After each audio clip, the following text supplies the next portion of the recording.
Bienvenidas a nuestro panel de Remoti. También bienvenidos a los que están virtualmente, que sabemos que tenemos algunas personas virtualmente. Este es nuestro primer panel de Remoti sobre diversidad, equidad e inclusión. Entonces les quiero explicar que Remoti, pues va a explicar primero un poco sobre Remoti y luego cómo nació el programa para tener un contexto. Remoti es una empresa que brinda servicios de recursos humanos a empresas de tecnología a nivel mundial. Principalmente brindamos servicios de reclutamiento, que es lo que somos como reconocidos últimamente por temas de headhunting para empresas de tecnología, pero ya hoy en día realmente lo que proveemos es servicios de recursos humanos, ya sea también temas de contratación o también temas de consultoría de cualquier tema de recursos humanos que empresas de tecnología puedan necesitar. Hace como un año, incluso siendo una startup que teníamos unos 50 empleados, decidimos crear el programa de diversidad, equidad e inclusión interno en Remote. Y empezó como una investigación en la cual queríamos ver qué pasaba en la industria de tecnología a nivel latinoamericano, a nivel Colombia más específicamente. La idea de ese momento era básicamente investigar nada más, no era crear un plan de acción, no era crear ninguna propuesta, era ver qué había. De hecho, fue idea de una practicante de Remoti. Ni siquiera fue mía o del líder de operaciones, de mi jefe. Fue de una practicante.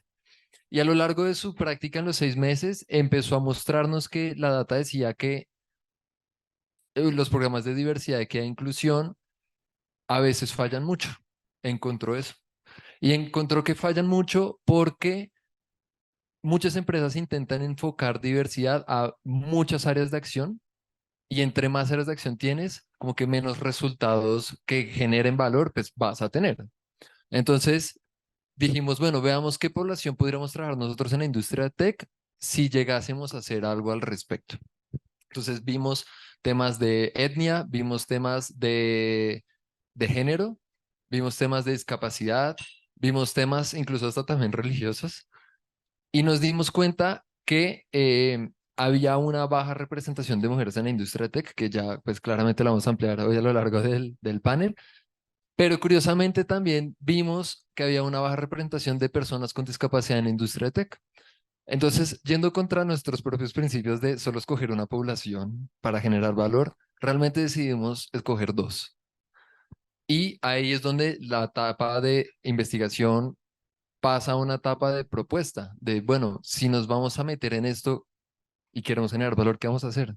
Porque no es tan fácil solamente tratar de hallar a una población cuyos datos no encontramos en Internet.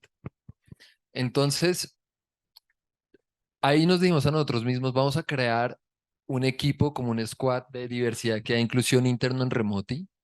Ese squad somos unas 5 personas en este momento. Y decidimos comprometernos con la industria de tecnología a, primero que todo, ver la data y mostrarle a la gente qué dice la data sobre nuestra industria a nivel Colombia. ¿Listo? De hecho, acá tengo algo súper chévere que les quiero mostrar.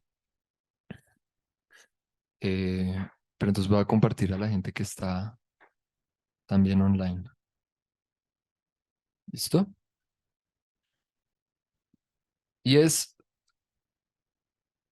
un poco, ya les muestro esto, la definición de diversidad que hay inclusión, porque siento que si no empezamos por acá, cada quien va a tener su propia interpretación y va a ser un poco confuso. Esta, esta interpretación que tenemos acá es de Remoti. Es basada en unas 10 definiciones, 3 discusiones, 2 reuniones. Entonces, pues, estoy orgulloso de cómo lo pusimos nosotros, porque así es, no solamente como consideramos que debería ser, sino es la definición de Remoti de diversidad que inclusión. Voy a empezar con diversidad. Entonces, la diversidad entendemos que es reconocer y valorar las diferencias únicas que cada persona aporta a un sistema. Esto incluye características tanto visibles como invisibles. En cuanto a los visibles, puede ser la etnia, puede ser la edad, puede ser la raza, e incluso algunas discapacidades físicas. Pero aprendimos en el camino que existen también características invisibles que son como estilos de comunicación, trayectoria profesional, experiencias de vida de cada persona, la formación educativa que han tenido, la ubicación geográfica, el origen socioeconómico y el estado civil o estado familiar. cosas que no se ven a simple vista en una imagen. Entonces entendemos que esas características y experiencias moldean nuestra perspectiva del mundo, haciendo que cada uno de nosotros sea único. Entonces, desde la diversidad es reconocer y valorar las diferencias de cada uno. En cuanto a equidad, nos dimos cuenta que hay que reconocer que no todas las personas parten de un mismo lugar, lo cual fue curioso en nuestra conversación porque nosotros, la gente habla mucho de igualdad, e igualdad es que a todos se tratan por igual. Pero en temas de diversidad e inclusión se habla mucho de equidad porque hay que entender que no todos parten del mismo lugar. Y eso significa que hay que tomar acciones diferentes para cada persona para que al final de cuentas sea justo. O pues bueno, sea equitativo, ¿no? Según su definición. Entonces es tratar a cada persona como se merece de una manera que corrija las inequidades sistémicas. Entonces no es tratar a cada uno como igual, sino es a cada uno como se merece que sea tratado. ¿Listo? Cuando hablamos de inclusión, hablamos de respetar y valorar esas características que ya vimos en diversidad y esas experiencias visibles e invisibles. Pero la inclusión no solamente es entonces saber que existen esas diferencias, sino es tomar acciones concretas que aboguen por la eliminación de la discriminación. En otras palabras, se trata de asegurar en un grupo diverso que todos tengan la oportunidad de desarrollar su potencial al máximo. Entonces, cuando uno lo ve así en resumen, puede ver que en la diversidad reconocemos que somos únicos por características varias. Aquí curiosamente pusimos inclusión de segundo en vez de equidad, porque es tras reconocer debemos respetar y valorar esas diferencias a través de acciones concretas. Y ahí es donde entra la equidad. Una vez se reconocen y se respetan esas diferencias y se valoran, porque es lo que vimos en inclusión, todos serán tratados como merecen ser tratados, de manera que las inequidades sistémicas sean corregidas. Entonces, por eso decíamos que cuando vamos a crear un programa de diversidad que haya inclusión, no es tan fácil, porque si uno quiere meterse a esto, no solamente es reconocer que hay poblaciones que son poco representadas en nuestra industria, sino que hay que tomar acciones concretas al respecto. Y hay que tomar acciones para que todos sean tratados de la misma manera. Y nos dimos cuenta que es un proceso complejo y largo, pero que es viable. O sea, pues igualmente decidimos hacerlo, pues porque queremos generar valor, queremos saber qué pasa en la industria y queremos eh, crear múltiples paneles, reportes y ya les voy a contar al final cómo qué acciones tenemos a futuros de Remoti para seguir creciendo en en nuestro programa de diversidad e inclusión. ¿Listo? Entonces, una cosa que tenía acá es el índice de lo que va a hacer este panel, ya sea virtual o presencial, porque tenemos a 6 speakers acá presenciales invitadas, pero tenemos a más de 50 personas que están online. Entonces el índice va a ser el siguiente. Vamos a, bueno, la apertura ya se está haciendo, pero vamos a presentar a nuestras panelistas. En segundo punto, vamos a discutir sobre el contexto latinoamericano y por qué es de nuestro interés. De tercero, vamos a hablar sobre la participación de mujeres en la industria de tecnología a nivel Colombia, más que todo, aunque bueno, también tenemos algunos datos a nivel latinoamericano. Luego vamos a enfocarnos en la participación de personas con discapacidad en la industria de tecnología y vamos a terminar con las conclusiones y pasos a seguir que tiene tanto Remoti como puede que tengan sus empresas o ustedes personalmente. ¿Listo? Entonces, debo compartir para que la gente también nos pueda ver más grande a nosotros. Tenemos a 6 invitadas, a nuestras 6 panelistas. Ya seguimos hablando de diversidad e inclusión, pero primero las quería presentar porque pues están acá es por una razón. ¿Listo? Tenemos a Daniela Meneses que está aquí al lado mío, que es cofundadora y la Chief Growth Officer de Remoti, pues de nuestra empresa, que tiene más de 7 años de experiencia en reclutamiento de tecnología y creando equipos a nivel global. Además de que fue mi jefa directa por algún par de años y mi mentora. Eh, Bienvenida, Dani. Gracias, Dido. Un placer estar aquí con ustedes. Listo. Ahí tenemos otro micrófono. Si quieres puedes prenderlo y las voy presentando una a una. Ahí está prendida. Listo. Tenemos a María Jamie Mesa, aquí al lado de Dani. que es una ingeniera de sistemas que tiene más de 12 años de experiencia trabajando en desarrollo de software y además más de 6 años liderando equipos de tecnología, claramente. Se ha desempeñado como nuestra engineering manager acá en Remoti ya como por un año y medio, de hecho. Un año y medio. Entonces, bienvenida, MJ. ¿Qué quieres decir sobre ti? Hola a todos. Pues ya Dios me presentó. Yo llevo más o menos 6 años trabajando en equipos de tecnología, en el tema de management y también al lado técnico. Y pues estoy contenta que se hagan este tipo de eventos, porque es bueno que sepan que el tema de la exclusión, la discriminación hacia las mujeres y más hacia las personas con discapacidad, porque eso lo vamos a hablar ahorita, es importante. Las empresas creo que les falta concientizarse en ese ámbito. Gracias, MJ. Listo, tenemos a Silvia Infante, administradora con más de 10 años de experiencia profesional, ha pasado por área de ventas, ha pasado por área de finanzas, ha pasado por área de recursos humanos y hoy se desempeña como el Head de People y Business Partner de Minca.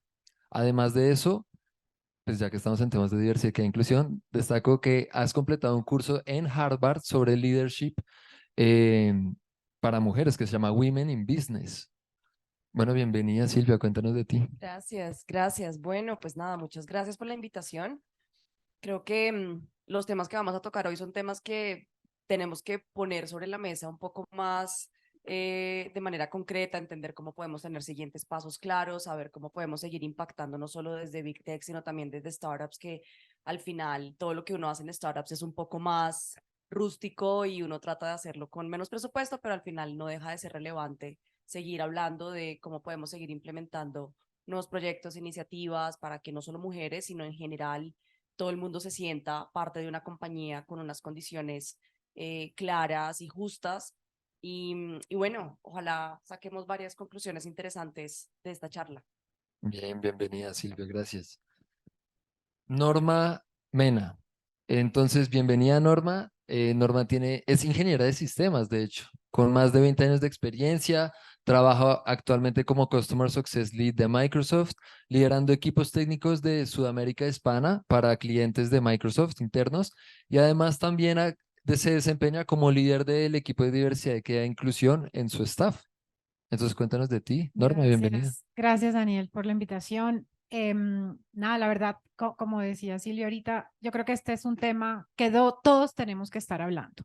No hay manera de que pensemos que vamos a evolucionar en el mundo si estamos excluyendo como a tantos grupos. Y creo que ese es como el interés personal, además de obviamente ser una mujer en tecnología. Me interesa mucho el resto de poblaciones, también personas con discapacidad, que no estamos pudiendo tener en nuestra industria sobre todo. Así que bueno, espero que tengamos la oportunidad de hablar y de sacar conclusiones también y seguir trabajando en el tema. Perfecto, bienvenida Norma. Ya nos están haciendo un par de preguntas, pero las vamos a ir contestando después. ¿Listo?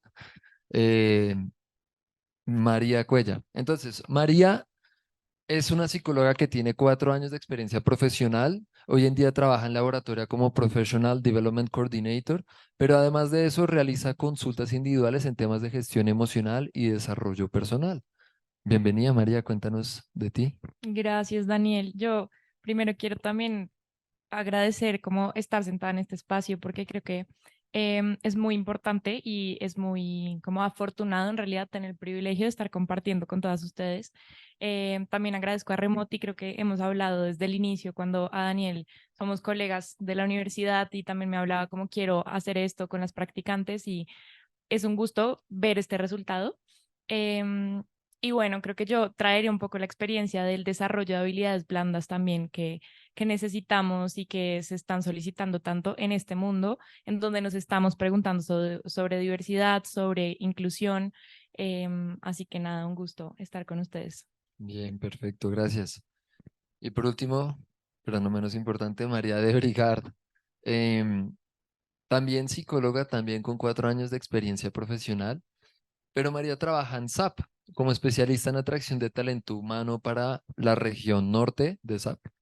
Y en el último año también ha sido parte del equipo de diversidad e inclusión como Project Manager.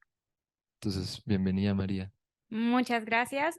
Vuelvo también a dar todos los agradecimientos y estoy muy en línea con todo lo que han dicho. Me siento muy honrada de poder estar sentada no solo acá contándoles de mi experiencia y de la experiencia de SAP en torno a diversidad e inclusión, sino también por poderlas escuchar a todas. Creo que desde el primer momento uno, llevamos media hora acá sentadas y ya he aprendido un montón.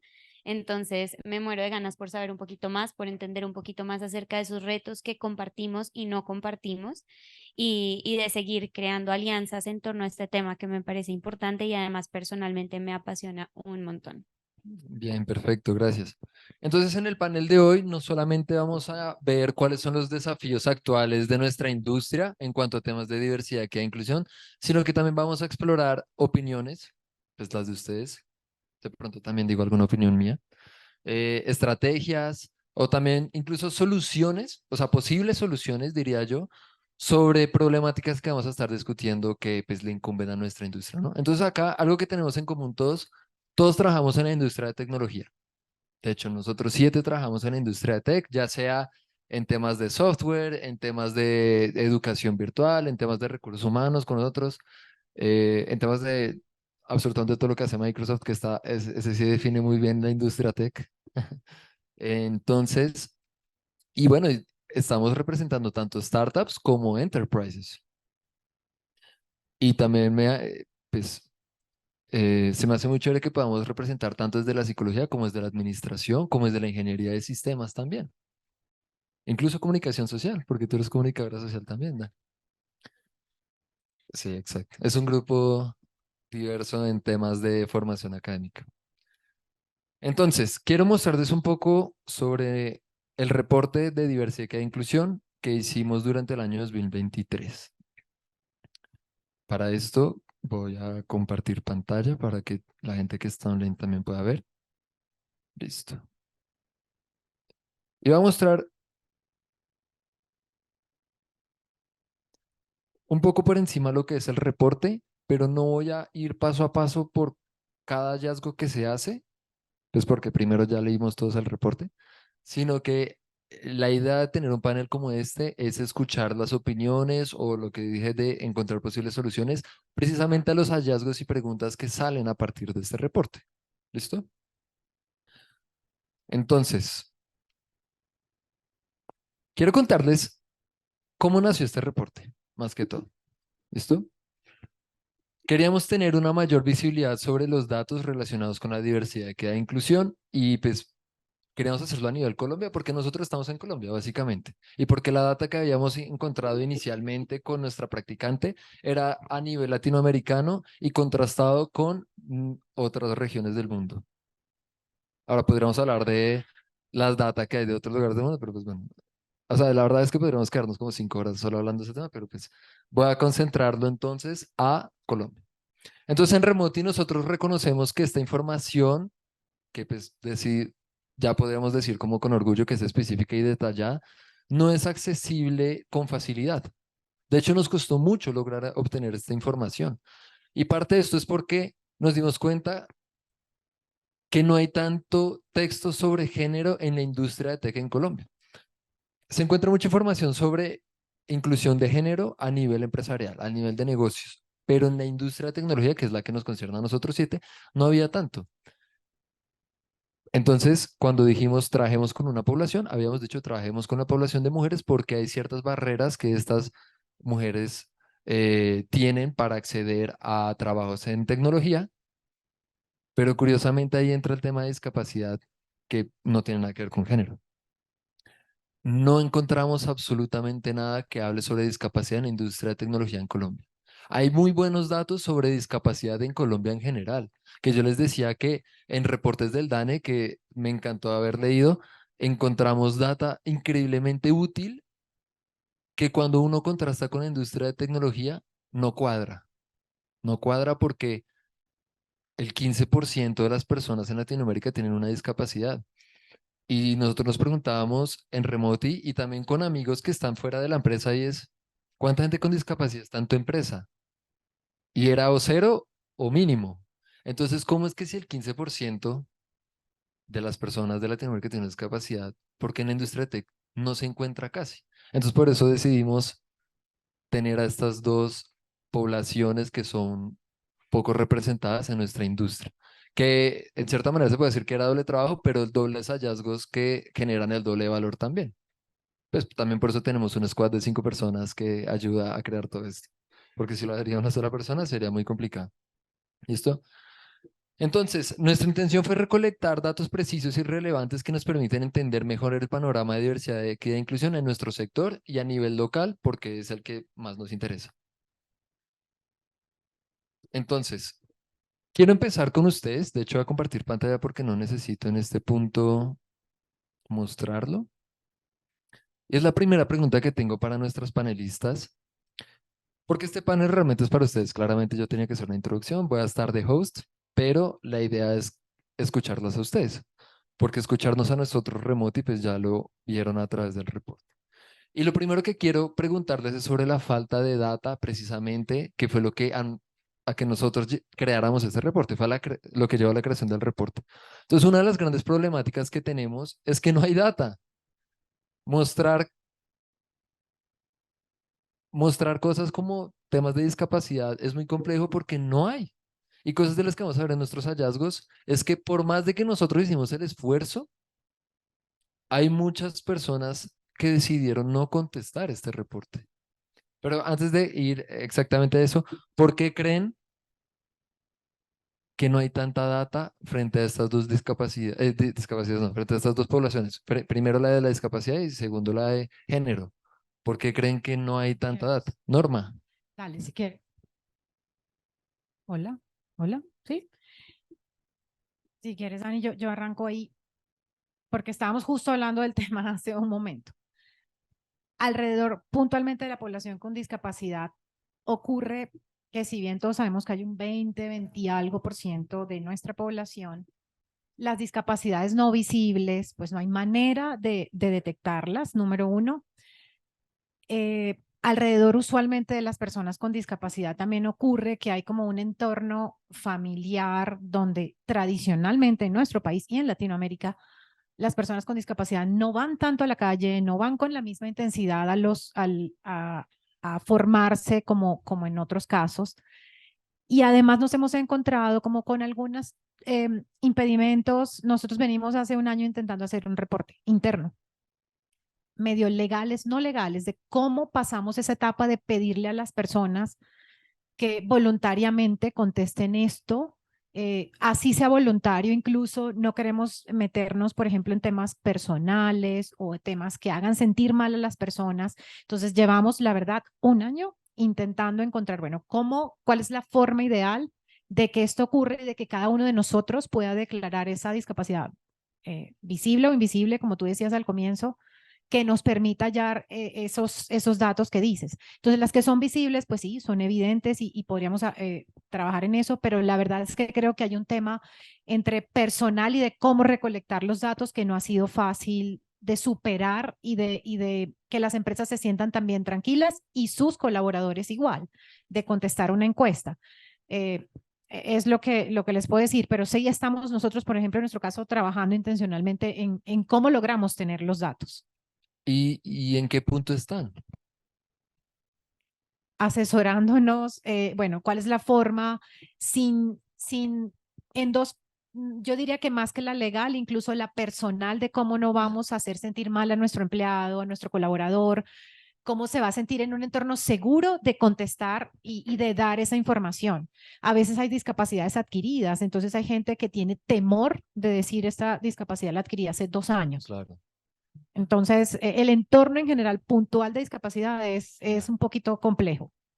Bueno, si Microsoft hace este tipo de encuestas, con todo el gusto te recibimos los resultados, ¿no? MJ. Bueno, en mi opinión, muchas empresas no tienen estos programas de inclusión para personas con discapacidad. Yo llevo 12 años trabajando, he pasado por muchas empresas, pues como empleada, pero también como outsourcing, más o menos 16, y dentro de esas 16 empresas, solo dos incluían 2 personas con discapacidad en movilidad, ¿cierto? De resto no se veían.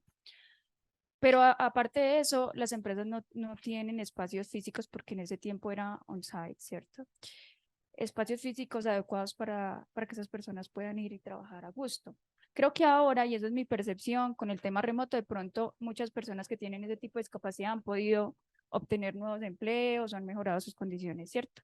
Pero creo que también es un tema de concientización. Las empresas no están preparadas para incluir a esas personas, pero adicional, las personas sienten temor, como decía, en decir, yo tengo un problema de discapacidad porque piensan que van a ser rechazados, porque eso es verdad. A las empresas les interesa un poco más las personas que de pronto no tengan algún tipo de discapacidad. Es mi percepción. No sé, en el reporte creo que vamos a ver eso. No, sí. Entonces, en el tema de discapacidad, sí podemos concordar todos de que es que la data es realmente mínima. Bueno, o sea, es que no encontramos. Ahí es donde uno también empieza a generar valor, a crear este tipo de datas. O por lo menos, como dar la visibilidad de que esto es una problemática, de que esto existe. Porque esto no se habla mucho. Para que lo tengan en cuenta, de nosotros, al crear la encuesta, contactamos a más de 500 empresas de tecnología de Colombia, ya sean startups, ya sean enterprises, ya sean de cualquier subindustria de tecnología, y les enviamos la encuesta. De hecho, a todos ustedes también les envié la encuesta, ¿no? Les enviamos la encuesta a más de 500 empresas, de las cuales, además, esto es súper curioso, durante como el mes, no sé si es como el mes de la inclusión, mes de la diversidad, mes del orgullo gay, pero era el mes de junio, julio en el que todo el mundo en LinkedIn, todas las empresas cambian los colores de su logo a la bandera LGBTIQ+. Entonces, curiosamente yo creí que en ese momento alguno mandar encuestas de diversidad con mensaje bonito de, pues generemos impacto, creemos data sobre esto, que es la industria en la que todos nosotros estamos trabajando, creímos que iba a haber más respuesta y no lo había. Sobre todo empresas que eran las que publicaban en LinkedIn posts de somos una empresa diversa e inclusiva y a los 5 minutos yo le enviaba un mensaje porque ya la tenía conectada y no contestaban. Entonces parte de la falta de datos también viene desde pues, de nuestras mismas empresas, no solamente de entidades públicas o de empresas que se dedican a la recolección de datos, sino de nosotros mismos de aportar ese grano de arena de saber qué pasa en tu empresa para contrastarlo con el resto de Colombia. Entonces, bueno, contestaron varias empresas, pero lo curioso es que contestaron la encuesta de mujeres y solo la mitad de los que contestaron la encuesta de mujeres decidieron contestar el de discapacidad y la encuesta iba en el mismo mensaje. En el mismo mensaje iban las dos encuestas. O sea, las personas decidieron al ver que habían dos encuestas que solo querían contestar la de mujeres y no la de discapacidad, lo cual pues alimenta más el tema de no solamente no hay data, sino que la gente ni siquiera sabe qué contestar. De pronto algunos dijeron, ¿para qué lo voy a poner? Si entonces voy a poner que en mi empresa no somos inclusivos, para poner que todo está en cero. Eso es una hipótesis, no estoy tan seguro. Pero bueno, en temas de discapacidad, entonces sé que todos podemos concordar que, pues bueno, la visibilidad de data es muy baja. Pero bueno, también podemos hablar del tema de por qué no hay tanta data sobre mujeres en tech. Que hay más que discapacidad, hay varios reportes, pues no varios, diría que hay algunos reportes que hemos visto que salen sobre todo a final de año, entonces claramente en julio no los veíamos como tan actualizados, pero en las últimas 2 semanas han salido algunos que pues también hace sentir orgulloso. Entonces, María, ¿tú qué querías decir, ya sea de mujeres o querías también aportar algo de discapacidad en cuanto a la visibilidad de la data? Sí, gracias, Daniel. Yo, sobre todo pensando en por qué creemos que no hay tanta data, me preguntaba mucho justo en lo que acabas de decir sobre el acceso también a la educación, ¿no? Como, claro, las empresas como que llegan y se señala como, bueno, tú qué has contratado, qué números hay, pero es que creería yo que es un problema mucho más como social, incluso como con la terminología, por ejemplo, ¿no? Entonces yo leía discapacidad, personas con discapacidad y de hecho entré como cómo le estamos diciendo hoy en día a las personas con discapacidad. Hay debates eternos de no es una persona con situación de discapacidad, porque hablamos de un entorno social que no se adapta a la persona, no es que la persona viva con la discapacidad. Entonces, creo también, y quería sumar ese punto en el debate de por qué no hay, es porque es un tema sensible, a la gente le da miedo en realidad tocar este tipo de temas.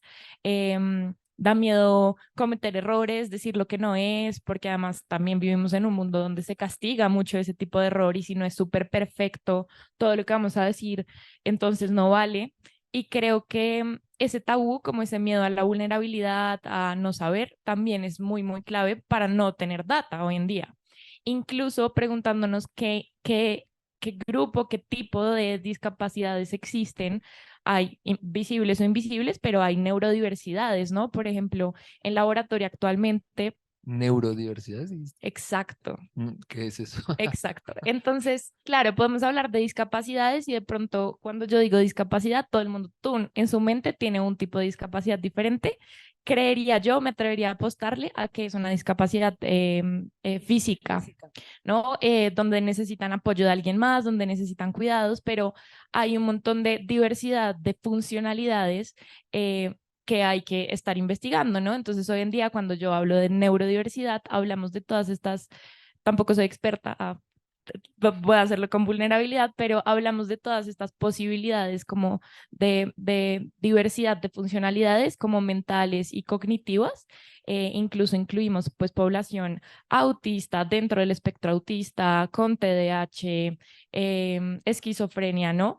Que es mucho más difícil hablar, obviamente. A la gente también le cuesta decir, no, mira, sí, yo soy así. Entonces, quería traer esa perspectiva también porque, por ejemplo, yo he podido trabajar con muchas mujeres en laboratoria que se están capacitando para conseguir trabajo en el mundo tecnológico y que nos dicen, miren, este modelo educativo, por ejemplo, por fin responde un poquito más a lo que yo necesitaba en términos de mi neurodiversidad, ¿no? La educación tradicional tampoco responde a poder capacitar a la gente para que pueda estar en empresas.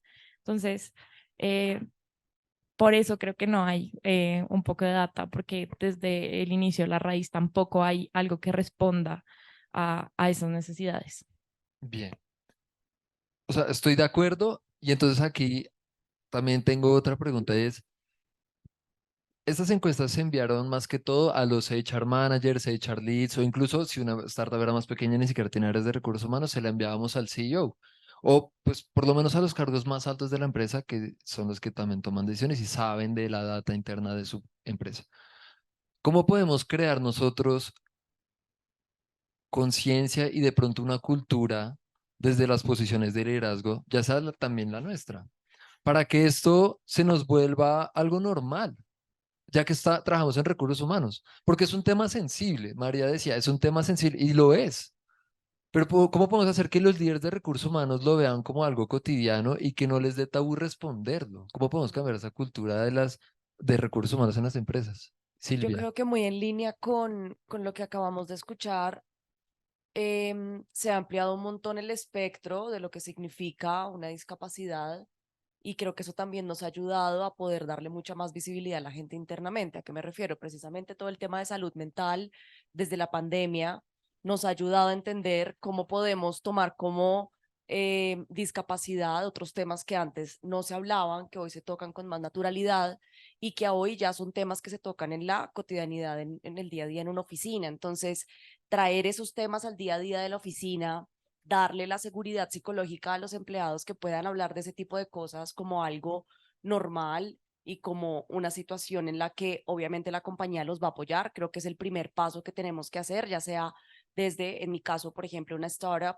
donde, por supuesto, y todos los que vienen de startups entienden, las prioridades son muy del negocio, son muy generación de revenue, después nos encargamos de diversidad, equidad e inclusión y pues ese después nos encargamos de esto pues cuando llega, ¿no? Entonces, creo que es responsabilidad nuestra poner esos temas sobre la mesa, traer herramientas para que la gente se sienta segura de hablar de este tipo de temas. Estábamos ahorita precisamente hablando de la falta de conciencia al llegar a, por ejemplo, una cultura de vulnerabilidad en la que la gente quiere hablar de, oigan, estoy pasando por un momento muy difícil en mi vida porque esto me está pasando, ahora tengo depresión, no tengo el mismo performance de antes y creo que el apoyo desde recursos humanos viene desde crear un ambiente seguro, traer herramientas para que además puedan tener acompañamiento en ese tipo de situaciones y eliminar un poco el tabú, ¿no? Entonces creo que eso desde el mundo de las startups puede definitivamente eliminar un poco el paradigma. Entonces, esto puede ser desde la formación de la persona de recursos humanos. ¿Quieres estar en recursos humanos? Parte de tu formación es entender pues no necesariamente entender las problemáticas, sino capacitarte en entender la diversidad, por ejemplo. Eso puede ser. Porque es curioso cómo, pues todo el mundo habla de diversidad, pero la definición que nosotros tenemos, no mucha gente la entiende. Sé que ustedes sí, porque ustedes trabajan en esto, pero no mucha gente lo entiende. Y entonces, bueno, sí, supongo que una buena estrategia sería meterlo en el tema de formación. ¿Cuándo? O sea, pregunto cuándo es porque eso es responsabilidad de la universidad. O sea, si tú estudias administración o psicología o una maestría en gestión humana, uno debería poder verlo ahí. O los jefes, las empresas, cursos online. ¿Cuándo creerías tú que podría ser un buen momento para formar a esta gente en este tema? Yo quería agregar un poquito lo que dijo Silvia, es el tema de la vulnerabilidad de los líderes. Yo siento que la parte de la parte mental sí se ha hablado muchísimo y mira que ya hay como programas de burnout, vamos a prevenir que la gente hable, que cómo te sientes, ya la gente se siente más cómodo diciendo, es que no doy, la cabeza no me da, necesito días off. Yo siento que si como líderes nos volvemos más y más vulnerables, hablamos más de esto, se vuelve más normal. Y si siento que tiene que venir algo de la parte desde la educación, porque finalmente la gente está aprendiendo ahora mismo cómo manejar las discapacidades mentales, cómo manejar el tema de las enfermedades mentales. Ahora tenemos que llegar al punto de que las discapacidades se puedan hablar sin ningún tabú, pero tiene que haber ese espacio seguro. Porque yo llegar y decir, mira, lo que pasa es que yo tengo un hijo de tal manera o yo me siento de tal manera, ahora tengo esta discapacidad en un entorno donde la gente tiene que moverse tan rápido como la tecnología, es tan competitivo, te sacan y el día siguiente te reemplazan sin problema, es difícil tú llegar y decirlo. Entonces, es un proceso, no siento que es algo que el día de mañana ya todo el mundo va a poder hablar de eso, pero sí siento que es muy importante empezar nosotros en posiciones de liderazgo, de managers, empezar a bajar, que puedes hablar de eso también sin ningún tabú. Listo. María, gracias, Dani. Muchas gracias. Yo creo que también, o sea, en línea con las dos preguntas que estamos manejando en términos de el liderazgo y de recursos humanos, creo que también hay un tema de naturalizarlo desde el contacto, desde perder el susto a decir, ay no, primero tengo que saber todo acerca de esta población o tengo que entender desde la academia cómo manejarlo, a pasar al contacto, a no tener tanto miedo y de pronto romper un poquito esta barrera de o arriesgarnos a acercarnos a poblaciones diferentes y a acercarnos a personas diferentes desde un punto, no desde la diferencia de, uy, qué susto, te quiero conocer, pero sé que tienes algo diferente, sino desde la naturalidad, desde que entendiendo que todos somos diferentes de alguna manera u otra y yo no me acerco a Daniel diciendo, uy, qué susto voy a, porque Daniel trabaja en remoto y, sino desde la naturalidad y la curiosidad de querer aprender del otro sin importar cuáles sean esas restricciones que maneje en un mundo que no está adaptado a esa persona. Creo que en SAP hemos hecho un trabajo divino y es un programa del que realmente me enorgullece un montón trabajar tan de la mano con ellos y es el trabajo de autismo en el trabajo. Las personas que están en el espectro tienden a ser muy guardadas como de ladito, como ahí es que son muy malas socialmente, entonces no podemos ni siquiera conversar con ellas porque qué angustia. Y en SAP desde hace 10 años se inauguró este programa global. Aquí en Colombia ha sido todo un éxito y hemos logrado que los equipos de liderazgo de la compañía pierdan el susto a este tipo de condiciones y se acerquen a estas personas y entiendan que así como cualquiera tiene unas capacidades muy buenas y que todos tenemos fortalezas y oportunidades de mejora, estas personas tienen unas fortalezas maravillosas que aportan desde su lugar de formas increíbles en la compañía y los casos de éxito son divinos. Entonces, creo que parte de apoyar al liderazgo y también desde recursos humanos para abanderarnos del tema y ser realmente, o sea, empoderarnos para reproducirlo dentro de las compañías en las que trabajemos, es perderle el miedo, acercarnos sin susto y sin prejuicios, como bajar la ventana y decir, no te voy a ver por tu condición que traes ni de dónde vengas, sino por lo que quiero aprender de ti. Y asimismo, lograr tener una, mejor dicho, lograr acoger a todo el mundo desde esa naturalidad en todos los sentidos de la palabra. Claro, entonces también está no solamente como formar a los líderes, sino que los líderes normalicen hablar de esto en sus equipos de trabajo, pues claramente está. Curiosamente, no lo había pensado así.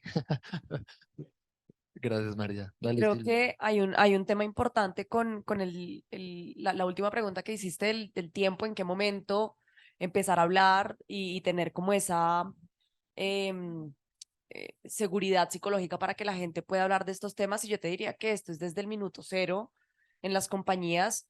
Pueden comenzar desde temas tan básicos como qué está definiendo tu cultura, desde los valores, que uno de tus valores está enfocado hacia diversidad, equidad e inclusión, que se respire dentro del día a día de la gente. Y ojo, los valores no es solo definir, nos comunicamos una nota y somos una nota y dejámoslos ahí impresos y ya está, sino qué workshops vamos a empezar a hacer para empezar a promover esos valores en el día a día, cómo vamos a empezar a medir la eficiencia de esos workshops con iniciativas de People Analytics para que sepamos cómo está la motivación versus el psychological safety de la gente. Y creo que desde ahí vamos a poder ser muy consecuentes con todo lo que hablamos, ¿no? Porque, como te estabas diciendo ahorita, no es solo poner una banderita de diferentes colores en junio y después quitarla, sino realmente ser conscientes que tenemos una responsabilidad como recursos humanos, y esa responsabilidad viene con acción, no viene solo con demostrarlo hacia el público y no hacer nada internamente. ¿Ustedes incluirían entonces esto en el onboarding de los empleados? Así no sean de pues, empleados que van a trabajar en recursos humanos, sino el analista de finanzas. Parte de tu onboarding es, ten este mini training de diversidad y inclusión. ¿No lo creerían? Yo creo, Daniel, que no solo en el, bueno, sí, definitivamente en el onboarding, pero en nuestro caso, no sé, las bien o mal llamadas evaluaciones de desempeño, es un punto importante a revisar. En nuestro caso, nosotros tenemos algo que se llama Conex, que es como conversamos con las personas y es una de las prioridades de las personas. Tú, bueno, ¿qué tanto has entendido? ¿Qué tanto te has entrenado? Al interior y fuera también, como tú decías, hay muchos entrenamientos donde podemos entender qué es diversidad, y a uno hacerse su propio concepto alrededor del tema, me alineo o no con lo que la compañía está diciendo, pero además, ¿qué hago en mi día a día? Ejemplo, yo creo que mi rol, que es más técnico, todas las personas técnicas tenemos un rol importantísimo en cómo contribuimos a la inclusión. Entonces, cualquier pequeña acción que cada persona pueda hacer desde su rol técnico, por ejemplo, enseñarle a una persona que no tiene movilidad a utilizar herramientas por voz, eso es una acción que yo puedo hacer y que le cambia la vida a una persona, a cualquier empleado de cualquier empresa, se va a sentir más productivo, por ejemplo. En vez de, tengo movilidad reducida, no puedo escribir al mismo ritmo que mis compañeros y me están enseñando a hacer esto por voz. Eso es algo que mi equipo, por ejemplo, puede hacer y que yo trabajo con ellos y les pido, piensen en eso todos los días, cuál es la acción que pueden hacer. Entonces, sí, definitivamente en el onboarding sí, pero en el día a día, en mis conversaciones, en mis uno a unos con mi equipo, esa debería ser una prioridad Claro, tú lo viste en evaluaciones de performance, puede ser. también. Y yo siempre opino, a lo mejor estoy equivocada ahí, pero yo creo que esto es top down. Y si los líderes de la organización damos ejemplo, somos modelo en esto, en entender, en que nos educamos, en que estamos haciendo esto que estamos haciendo nosotros acá, que lo hacemos no solo acá porque nos invitó Remoti, sino porque lo estamos haciendo todos los días con nuestro equipo, si lo hablamos en nuestra reunión semanal, este es un tema de agenda de la reunión semanal. Creo que ahí es donde estamos dando el ejemplo para que nuestros colaboradores se sientan seguros de que esto es genuino y que no es solamente porque está en el portal de la compañía. Perfecto, gracias. Sí, yo agregando un poquito ahí, siento que muchas empresas y con las empresas con las que trabajamos también son muy, nosotros somos DEI, queremos diversidad, queremos personas, pero se queda ahí. Y lo hacen mucho porque las personas que les están dando el dinero para que las empresas crezcan se los están pidiendo, los inversionistas, pero no hacen nada. Entonces no hay ese tema como de, ok, mira, yo soy de recursos humanos, yo tengo un programa DEI y yo voy a generar estos resultados. Y entonces cada Q yo les estoy mostrando qué iniciativas estoy haciendo en la empresa, qué cambios estoy haciendo, sino que se queda en qué lindo, soy una persona que está impulsando el tema de DEI, pero llega al final del año y no se hizo nada tampoco. Y es algo, como dice Norma, en el día a día, es algo que comienza desde arriba, pero sí siento que debe haber como más accountability en ese sentido de no solo decirlo de dientes hacia afuera, como decías tú, las banderitas, pero no contestan porque en realidad de pronto, y no estoy diciendo que tiene que ser así, muchas veces no están haciendo nada.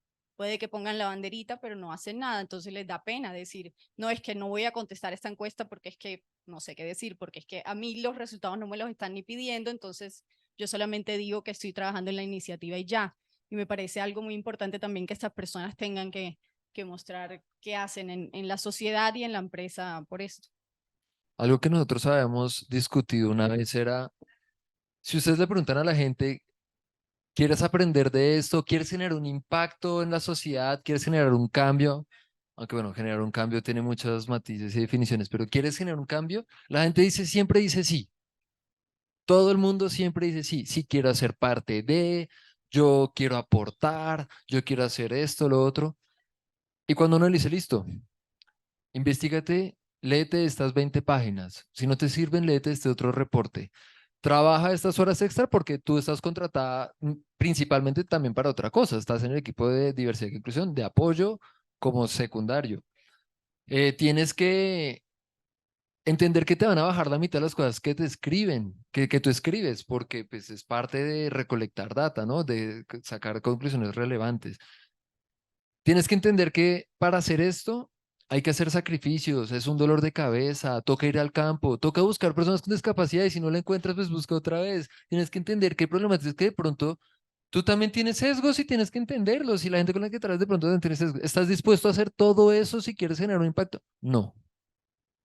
Y no todo el mundo está dispuesto. Ahora hay gente que sí, ¿no? Hay gente que, pues bueno, ya de por sí, pues al haber creado este reporte, la gente que estuvo involucrada, pues al final sí tenía esas ganas de hacerlo. Pero es donde uno se da cuenta que hay, nosotros le decimos mucho input, poco output, en cuanto a que todo el mundo quiere ser parte de, pero cuando entienden que ser parte de un equipo de diversidad e inclusión, pues hay que hacer muchas cosas que de pronto son complejas, pues mucha gente se echa para atrás. Y creo que parte de eso es la razón por la cual en muchas empresas no se habla tan abiertamente o no se forman en este tema, porque requiere un esfuerzo extra que mucha gente no está dispuesto a tener. No digo que todos, ni siquiera sé cuántos, pero ni un porcentaje, pero es una hipótesis que nosotros habíamos sacado. Dale, Silvia. Hay una cosa muy importante y desde mi perspectiva, como yo lo veo, de por qué la gente no toma acción, es también un poco el miedo al fracaso, ¿no? Es un tema que se ha trabajado por mucho tiempo y es un tema que sigue siendo complicado traerlo en el día a día, que todo el mundo esté on board. Y creo que el mensaje acá es comenzar con pequeñas cosas, ¿no? Como decía María, no hay necesidad de ser un erudito en DEI para que tú empieces a implementar algo. Empieza por cosas pequeñas, por un proyecto chiquitico que impacte en lo que sea más relevante para ti o la información que tengas a la mano, que si vas a comenzar con género, comienza con género, que si después para ti tuvo sentido seguir por, no sé, discapacidad, hazlo por discapacidad, pero creo que al final lo que pasa es que la gente trata de abarcar todo y de crear marca empleadora alrededor de eso, que al final es un objetivo erróneo principal. No debería ser crear marca empleadora, debería ser cómo hacemos que todo el mundo esté seguro internamente y que la gente que quiera unirse a la compañía también se sienta segura. Entonces creo que también es eso, ¿no? Baby steps con un objetivo claro y que tenga sentido y al final pues empezar a implementarlo de a poquitos. No tiene que ser un equipo ni siquiera de inclusión. Yo en Minca acabo de contratar la primera persona en mi equipo y pues este tema es un tema que yo llevo trabajando desde que llegué sola con cosas muy chiquitas. Hagamos entrevistas inclusivas, hagamos coaching a mujeres para que puedan llegar a tener más éxito en nuestros procesos. Y creo que con esas cosas pequeñas realmente vamos a poder ver un cambio a largo plazo. Gracias. María.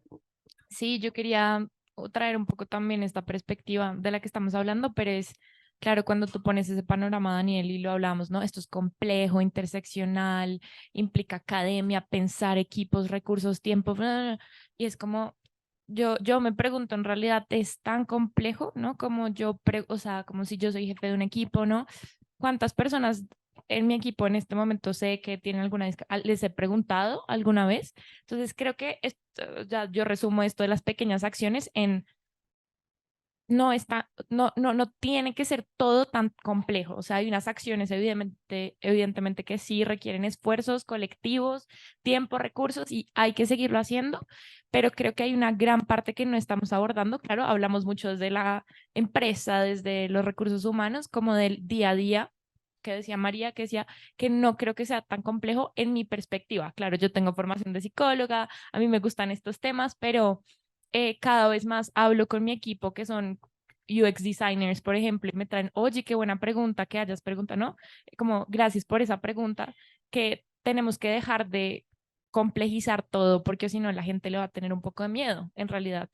Y ahí va la vulnerabilidad, el reconciliarse con el error, no sé, ahí meter un poquito de metodología ágil de la tecnología, como ya, la embarramos, nada, iteremos, ¿no? Como eh, hagámoslo de sprints más chiquitos, porque si vemos que esto es hasta allá y queremos un mundo sin, sí, como sin, no sé, brechas de género, pues es muy agobiante, pero sí hay cosas mucho más chiquitas que no tienen que ser tan complejas.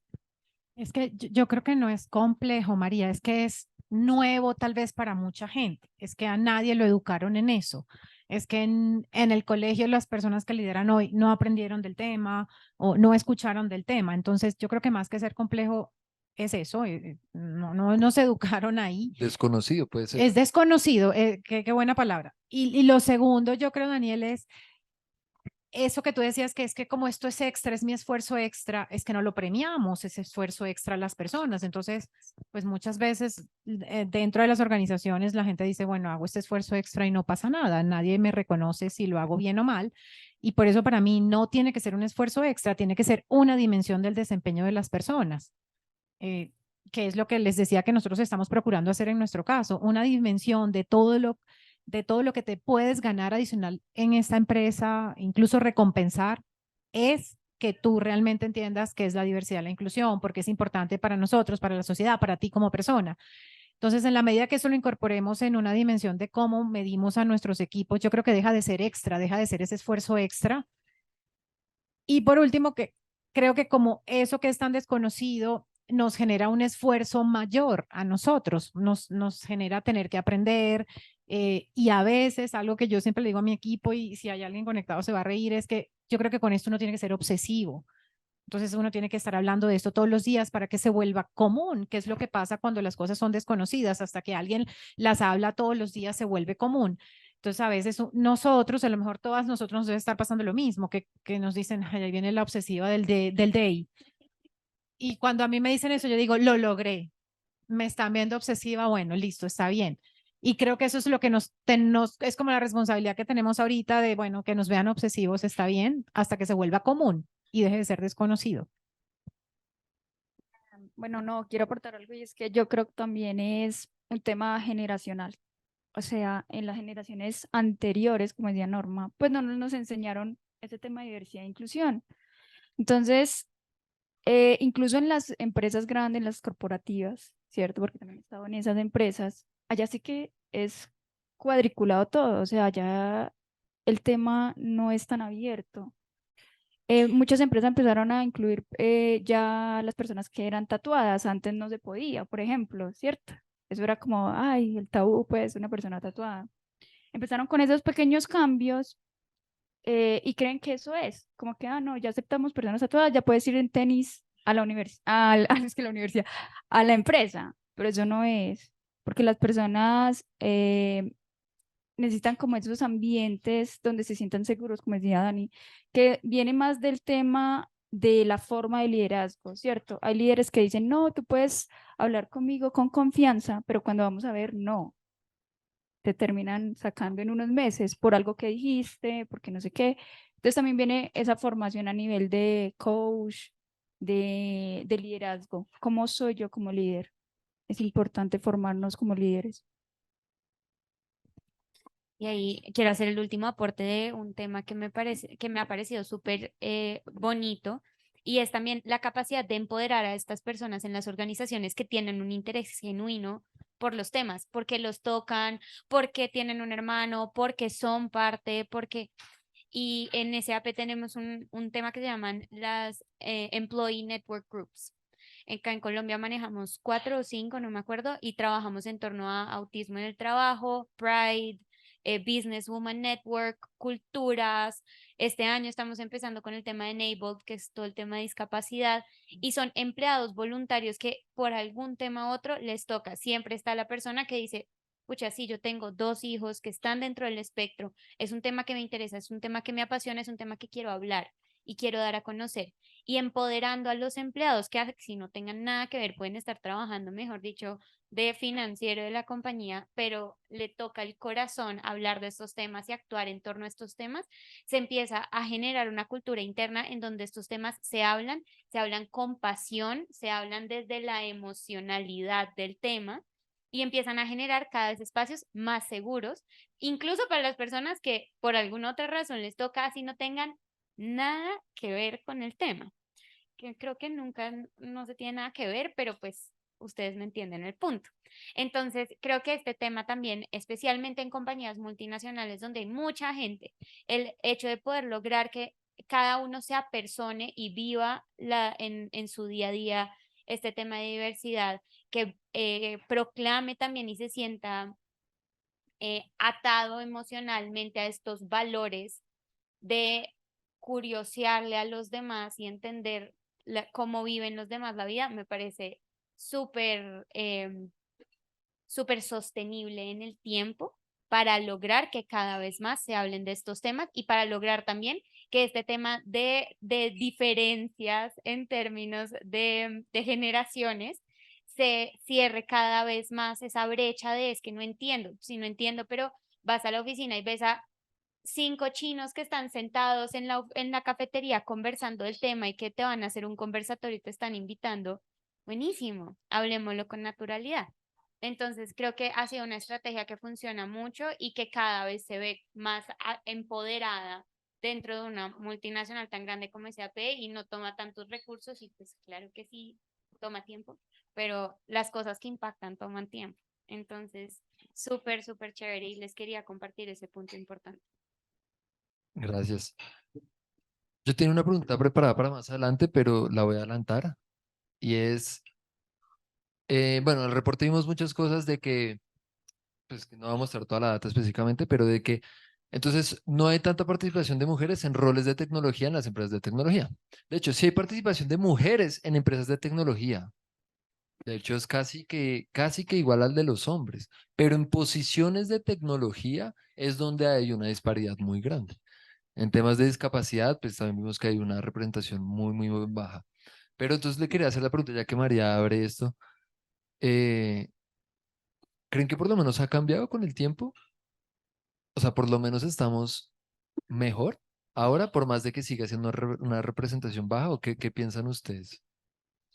Pues yo me acuerdo que en el 2019 estaba haciendo un rol de CTO para una empresa acá en Bogotá y de las 20 llamadas, uno fue una mujer, una CTO, y en esos momentos me encuentro otra vez y pues no fue un cambio extremo, pero me sentí muy feliz de que ya de las 20 llamadas que tuve, 5 fueran mujeres. Se vio como un pequeño cambio, falta muchísimo todavía, pero igual me dio mucha felicidad ver que ya mi LinkedIn no era totalmente masculino en un 99%.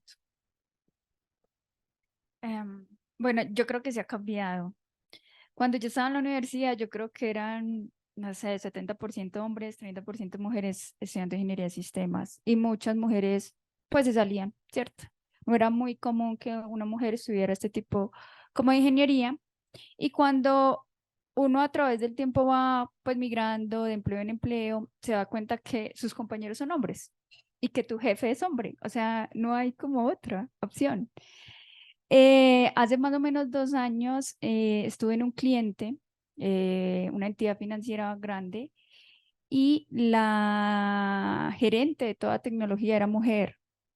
Y sentí como esa alegría de decir, hey, las cosas están cambiando y tú ves a esa mujer como esa inspiración, hey, yo quiero llegar a esa posición y tampoco era una mujer ya muy avanzada de edad, obviamente.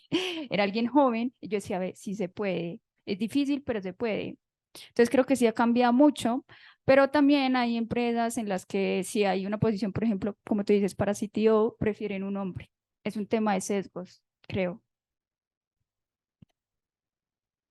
Yo creo que sí hemos mejorado, pero nos falta demasiado por avanzar. El estudio muestra solo un 25% de participación de mujeres en posiciones tech. Creo que esto obviamente viene ligado muchísimo a que todavía muchas carreras se siguen percibiendo como carreras para hombres y carreras para mujeres.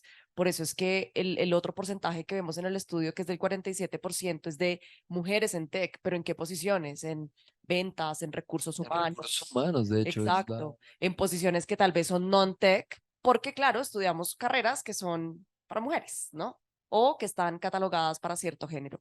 Ese sesgo se ha ido eliminando, ya tú ves más mujeres estudiando computer science en el mundo. Creo que un ejemplo muy lindo es Mira Murati, la CTO de OpenAI, que pues realmente es un ícono para muchas mujeres en tech. Entonces, hay mucho por hacer todavía. Ese sesgo lo tenemos que eliminar con métricas enfocadas hacia cuál va a ser nuestro siguiente reclutamiento enfocado hacia una mujer. Tenemos que ser, como decías tú, obsesivos con el tema también de recruitment, porque todo viene desde recruitment. Vamos a encontrar en un pipeline de 100 hombres, 10 mujeres, aferrémonos a esas 10 mujeres y hagamos lo posible porque les vaya bien en el proceso, sin hacer trampa, por supuesto, siempre buscando el mejor talento para las compañías, pero entendiendo que probablemente de la misma manera como llevan menos tiempo estudiando esas carreras, como entienden un poco menos cómo funcionan esos roles, pues les podemos dar información y las podemos ayudar a que si no es con nosotros, probablemente con un coaching de media hora en una entrevista, podamos ayudarlas a que la siguiente entrevista sí sea donde puedan entrar. Yo soy un poquito pesimista al respecto también de las cifras, o sea, yo creo que me hubiera gustado que en los últimos, no sé, la última generación hubiéramos dado un paso más grande y no, yo siento que retrocedimos, por ejemplo, de mi generación a la que siguió. Creo que hubo, si bien, por ejemplo, en los datos de Colombia dice que hay el doble de mujeres estudiando, el doble, si eran 2, ahora son 4 en una ingeniería de sistemas, o sea, nada. Entonces creo que sí hemos dado pasos, pero no son significativos, siguen siendo excepciones. O sea, lo que tú decías, ay, me encontré una mujer que es la vicepresidente, ay, qué emoción, porque es que es una de 15 en esa industria, por ejemplo. No, no es mi caso, o sea, yo no me siento en ese caso, me siento en un entorno que la verdad trabaja por esto, pero cuando vemos la industria no es así. Lo mismo en reclutamiento, es difícil, a veces yo devuelvo posiciones y digo, no, acá no hay ninguna persona con discapacidad, acá no hay ninguna persona, pero es que no encontramos, acá no hay ninguna mujer, es que no encontramos. Y es porque no se están formando las mujeres lo suficiente tampoco en la última generación en estas carreras. Entonces, sí, yo creo que la brecha está grande y no va a estar tan fácil de superar en 1 o 2 generaciones, seguramente.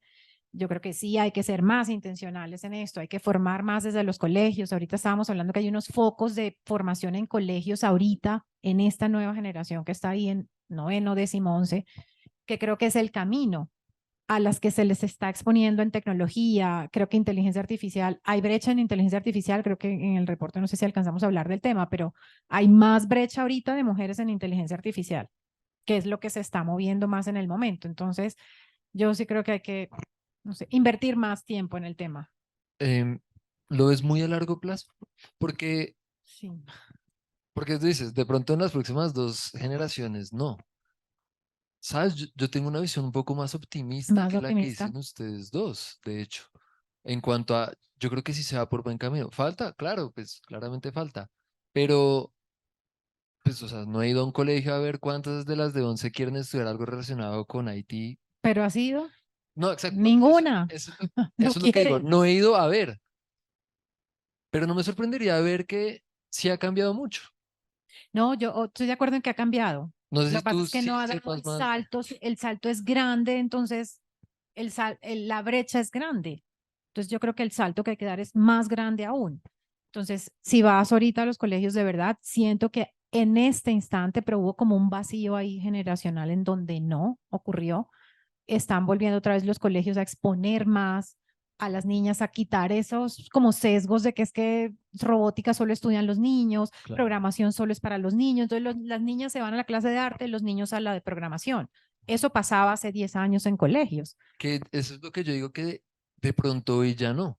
O sea, que no ha ido, pero Hoy yo creo que no, hoy, pero pues exacto, eso pero nos entonces, falta 10 años para adelante. por eso, Bueno, sí, la por eso. próxima generación sí. Sí, claro, va a empezar a superar esa brecha, ser modelo otra vez para los que siguen, de acuerdo. Yo creo que hoy es que está volviendo a pasar, pero tuvimos un vacío ahí importante de talento, de generar talento en tecnología. Una de esas cosas es tener modelos a seguir, ¿no? De hecho, estaba en la encuesta, era uno de los que se tocó, uno de los puntos de qué barreras socioeconómicas tienen las mujeres para participar en la industria de tecnología. No fue la que más predominó, ahorita vamos a hablar de eso, pero era una de las opciones que mucha gente contestó y es falta de modelos a seguir. ¿Ustedes creen que, o sea, desde perspectiva, sigue siendo una problemática real o realmente ya no es tanto comparado con hace 15 años? O sea, ¿creen que en ese cambio de generación esa problemática se ha disminuido como significativamente? Es decir, es que si pasamos de 0 a 10, obviamente ha crecido. Sí, como, Sí. o sea, como que ahí siento que la data se queda corta, pero lo que nosotras hemos visto en laboratorio a raíz de estar formando talento femenino como para un mundo de tecnología actualmente es que nos estamos encontrando con una barrera muy grande y es que, claro, recursos humanos es como, sí, claro, mándame estas candidatas, la persona de diversidad e inclusión, claro, mándanos, pero cuando llegan estos filtros de liderazgo, están todos los sesgos de género, ¿no? De los que hablábamos ahorita, entonces sí creo que hay más, evidentemente hay más puestos de liderazgo, pero aún hace mucha falta como más ejemplos, ¿no? Como, claro, las contamos con una mano, como, claro, versus 10 años que no había tantas, pues obviamente es como, wow, qué crecimiento, pero claro, duplicando, ¿no? Sí. Pues crecimos casi 10 no, pues así como 10 veces, pues, pero claro, estamos midiéndolas desde cero. Entonces sí, creo que hace falta eso y es generacional, o sea, sí se va a demorar un rato en que las niñas que ahorita están viendo más ejemplos de mujeres que estudian, ¿no? En laboratorio el perfil es madres, cabezas de familia, que estudiantes que me dicen, Mari, gracias a laboratoria que me oía mi mamá, ahora ella ya sabe prender un computador, entonces es súper lindo, pero es lento porque implica romper barreras emocionales, miedos, implica ocupar espacio público, que las mujeres, digamos, ocupamos espacio y tomamos decisiones, pero usualmente en ámbitos mucho más privados, ¿no? En las casas, ¿no? Bueno, entonces implica romper muchas otras cosas, no solamente como el número de contratadas, sino como emocionales, para que también cada vez más mujeres se arriesguen, igual a enfrentarse con un mundo que les va a dar 3 veces más duro, o sea, que igual va a estar como, sí, pero no eres suficiente, a pesar de que haces esto mucho mejor que tus otros compañeros hombres que igual ganan más, ¿no? Sí. Quiero tomar ahí algo que dijo María y es que eso es lo interesante o bueno, lo difícil del mundo o ser técnico, una mujer técnico en tecnología. Y es que tú puedes ser mejor que alguien y voy a contar un caso. Yo siempre tuve compañeros hombres, arquitectos de software, ¿cierto? Y los arquitectos de software, en mi parecer, son personas, algunos, ¿no? No todos, son demasiado pedantes. Y cuando una mujer habla, es como si tú no tuvieras que opinar, porque es que él es el técnico, pero a pesar de eso no saben el recorrido que uno tuvo, porque yo fui desarrolladora de software, yo tengo mis argumentos para opinar porque esa solución podría ser mejor, ¿cierto? Pero esos arquitectos, no todos, no le digo, pero es que la mayoría te hacen sentir que tus opiniones no valen. Y muchas empresas apoyan ese tipo de comportamiento en los hombres. No, es que el arquitecto es él. Y tú dedícate a gestionar, pero es que yo también soy técnica, yo también desarrollé proyectos parecidos, ¿por qué no puedo opinar? ¿Cierto? No es que mi solución sea mejor, es simplemente estoy opinando, ustedes toman la decisión. Entonces viene un sesgo desde, no sé, los líderes de esas empresas en la que dicen, no, es que para esa posición es mejor un hombre, ¿cierto? Entonces la vas a tener súper difícil, Pero ahí viene el tema, o sea, yo por ejemplo, me he capacitado, me he esforzado, me he certificado, ¿cierto? Pero cuando uno llega allá, siempre prefieren al hombre, entonces uno como que, bueno, será en otra. Pero ahí viene uno también porque cambia de empresas, uno debe también buscar una empresa que esté conectada contigo, con tu visión, no sé qué, la tienes más difícil, tienes toda la razón. Pero bueno, ahí tenemos como un espacio en que sí hay que forzarse, o esforzarse el doble de lo que un hombre se puede esforzar. Yo pienso que porque nos ha pasado también el tema de que las personas de recursos humanos, sí, envíenos mujeres, como tú dijiste, pero entonces pasa y te dicen, no, lo que pasa es que el jefe de esta persona es muy fuerte, es muy duro. Entonces necesitan a otra persona como él. Entonces se queda en la mitad, porque entonces es, si queremos mujeres, pero no estamos haciendo nosotros también nuestro trabajo de recursos humanos de hablar con el hiring manager y decirle, es que no es la manera correcta.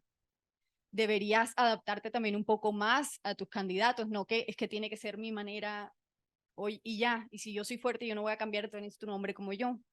Entonces eso también tiende a ser un reto que tenemos y que tenemos que también aprender a enfrentar con ellos, aprender a saber hablarles para que también se pueda hacer poco a poco, porque, por ejemplo, esto de que estamos hablando ahora de la gran brecha, yo en el colegio, en la universidad, nunca escuché nada de tecnología.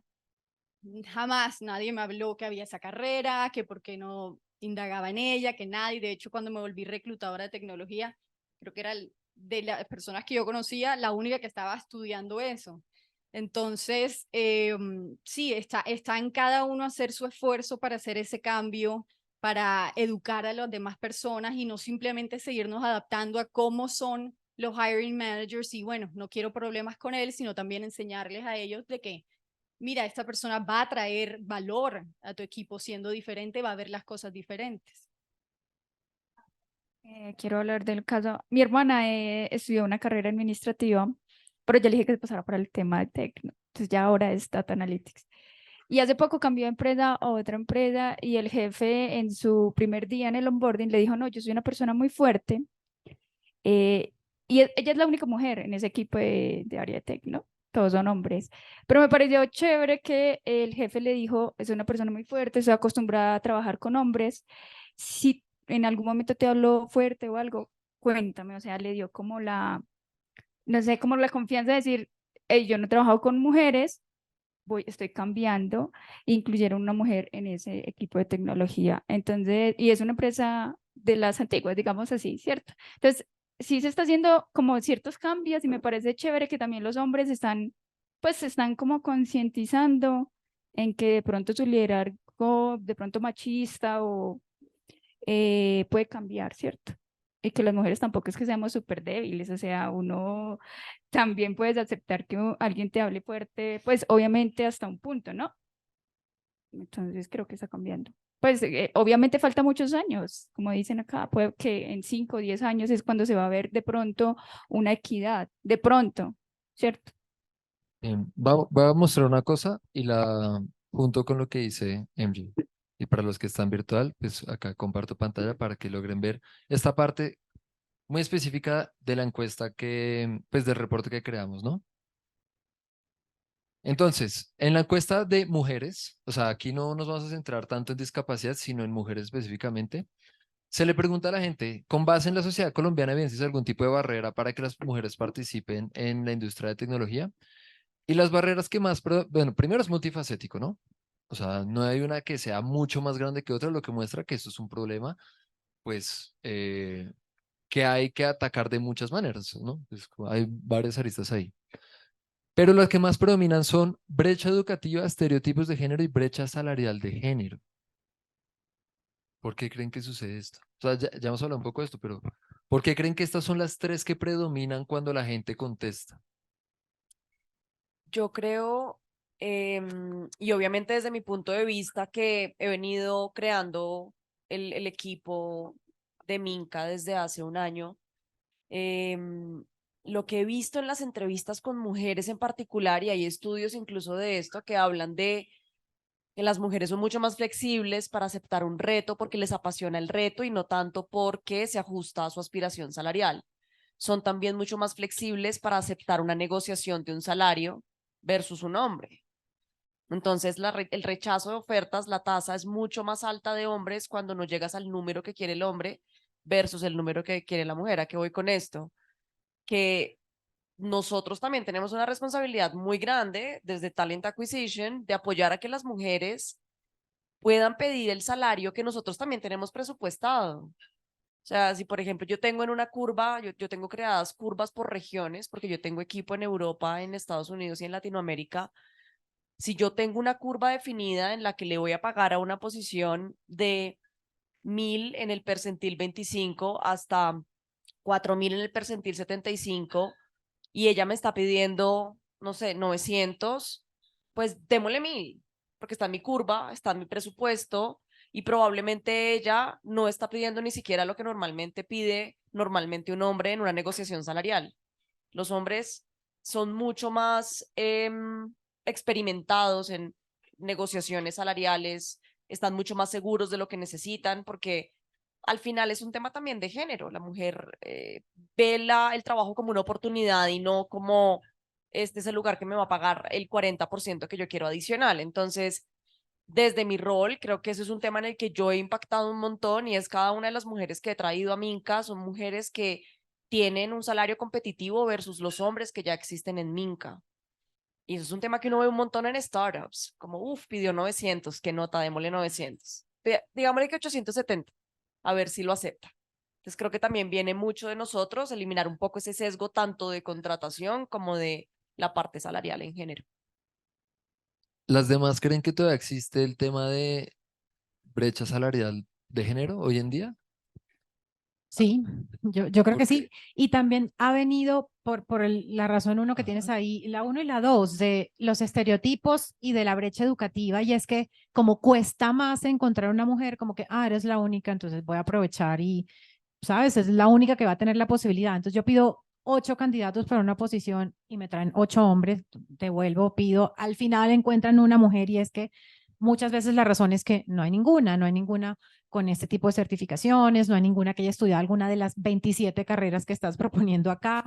Entonces, sí hay una brecha educativa que hace que el nivel de negociación de la mujer sea menor en algunos casos.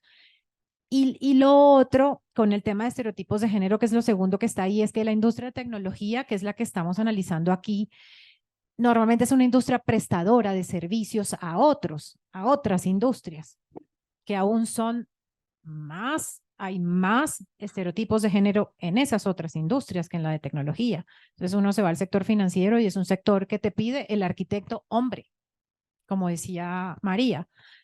No quiere un arquitecto que sea ni mujer, ni joven, sino quiere un arquitecto que sepa y que pueda emitir un concepto de arquitectura. Entonces, ese mismo tema de estereotipos de género a veces hace que la empresa de tecnología que tiene que contratar para salir a prestar un servicio diga, bueno, pero es que esta persona la voy a mandar al cliente más grande de mi sector X. No me puedo arriesgar a que sea una mujer. ¿Sí? Entonces, no solo nos impacta dentro de la industria que a lo mejor tiene más apertura a todo el tema de género, sino que el resto de las industrias que todavía vienen ahí también aprendiendo de esto, nos impacta a nosotros también en contratación. Listo. En el reporte entonces se encuentra que algunas empresas, de hecho, sí, esto salió en el reporte, más de que lo hemos conversado acá, esto también salió escrito, y es que algunas empresas están implementando estrategias de contratación específicas para aumentar la representación de mujeres. Dicen, abro esta vacante, pero va dirigida hacia mujeres. ¿Creen que esas estrategias son suficientes o incluso son a largo plazo para abordar las raíces de la disparidad de género? ¿O la verdad creen que se requieren más enfoques para disminuir esta barrera? Dale María y luego MJ. Yo creo que si bien puede parecer en un principio una buena idea, primero, ahí desde reclutamiento yo sí pongo la queja formal, oiga, es dificilísimo, dificilísimo, pero también creo que no es suficiente porque no se habla desde una industria súper masculina que se piensa en torno al negocio incluso de formas muy masculinas y se quiere tratar o se espera que las mujeres actúen de la misma forma, bajo los mismos conceptos y sin ningún tipo de ajuste. Entonces, creo que es importante empezar a hablar desde todos los temas de diversidad e inclusión, ya sea de género, de discapacidades, de sexualidades, mejor dicho, desde todas las aristas, en torno a los temas de ajustes razonables y hasta dónde podemos llegar para ayudar a esta persona a que realmente se sienta incluida y no metida dentro de los ambientes de trabajo a los que se espera que trabajen, que es lo que estábamos hablando al principio de la descripción de inclusión. Inclusión no es darle la misma bicicleta a todo el mundo para que todos puedan correr la misma carrera, es identificar cómo les damos las herramientas que necesitan para que sea justa la participación en la carrera. Entonces, si uno publica una vacante y te llegan 7 hombres y una mujer, no sé, quiero realmente oír su opinión, no es que tenga, porque uno quiere ser más inclusivo, porque en el equipo de uno, pues me llegaría mejor una mujer, porque ya tengo 45 hombres en el equipo, uno le daría, por temas equitativos e inclusión, un trato distinto a la mujer, o termina eso también siendo creando un efecto contrario, diciendo, soy más suave contigo por el hecho de que al tenerte seremos un equipo más diverso y te estoy dando la oportunidad. Es un tema muy complejo, pero quiero saber ustedes qué opinan sobre eso.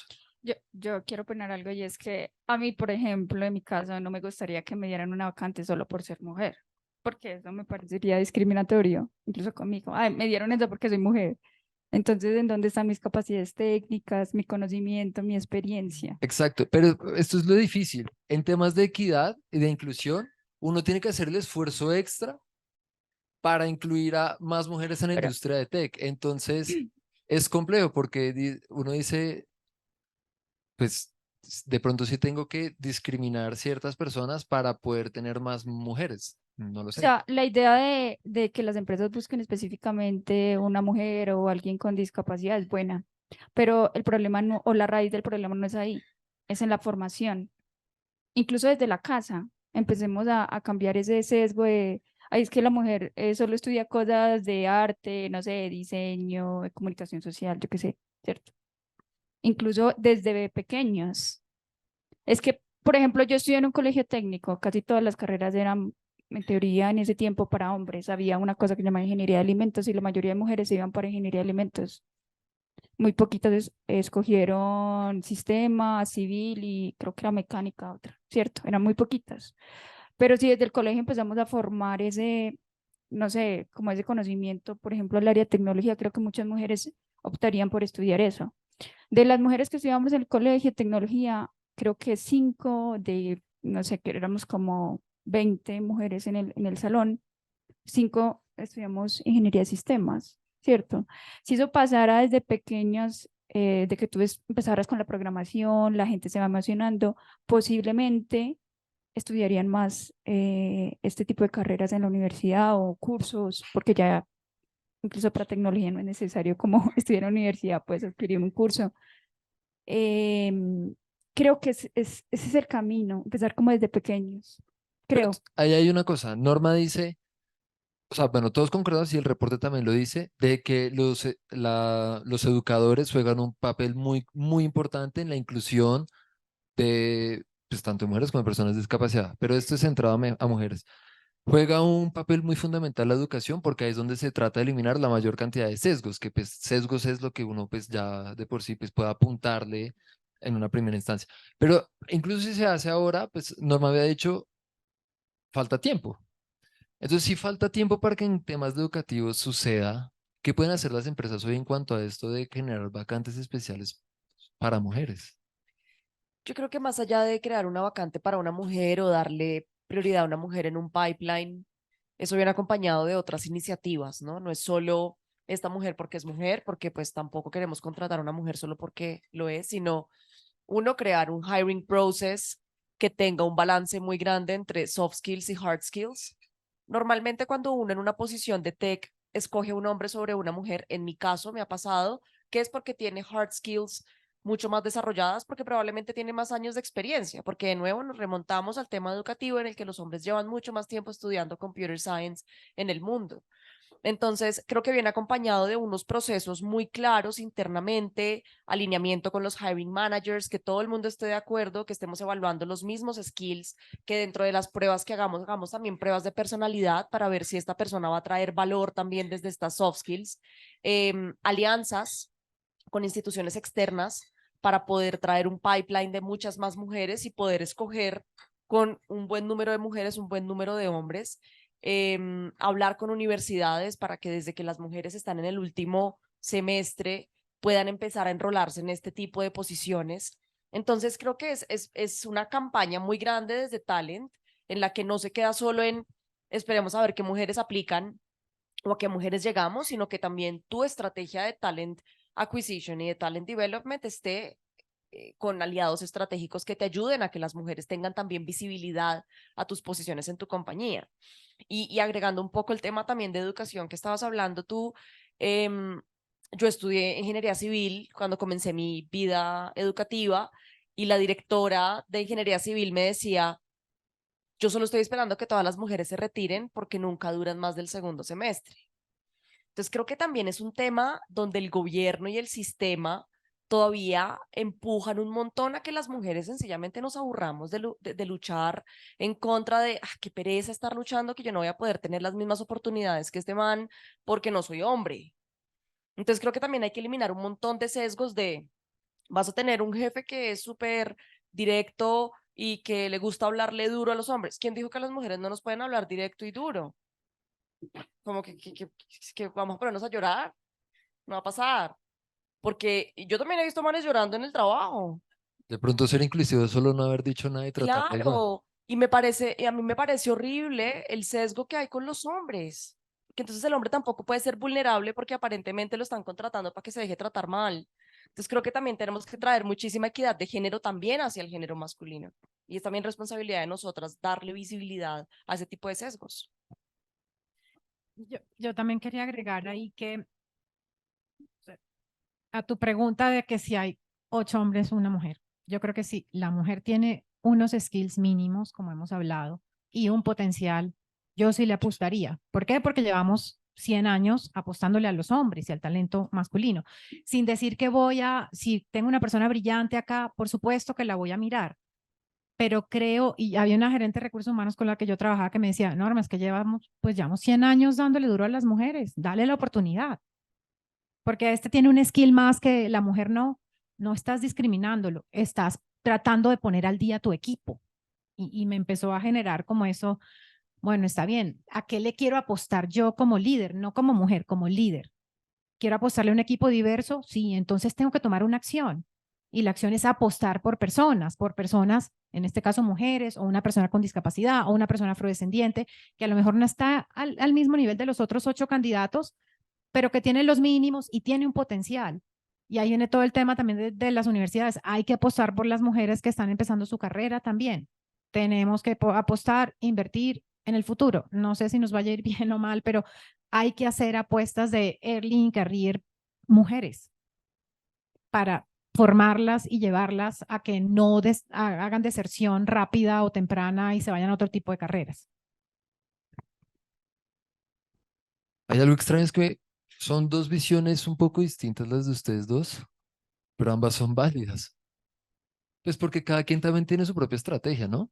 Si tú dices, es que mi estrategia es esta porque en cuanto a que ya tengo que hacer ese esfuerzo extra, yo estoy dispuesto a hacerlo porque así cambiamos la historia, es válido. Si tú dices, yo creo un proceso en el que de pronto si lo contrato, de pronto no, según como cuadre con mi equipo, pues también es válido. Yo creo que aquí ninguno está en desacuerdo con eso. Voy a pasar a discapacidad, que ya hemos hablado de algunas cosas, pero quiero profundizar en una. ¿Listo? Que hecho lo tengo acá y voy a, a compartir pantalla para los que están virtual. Y es el tema de que,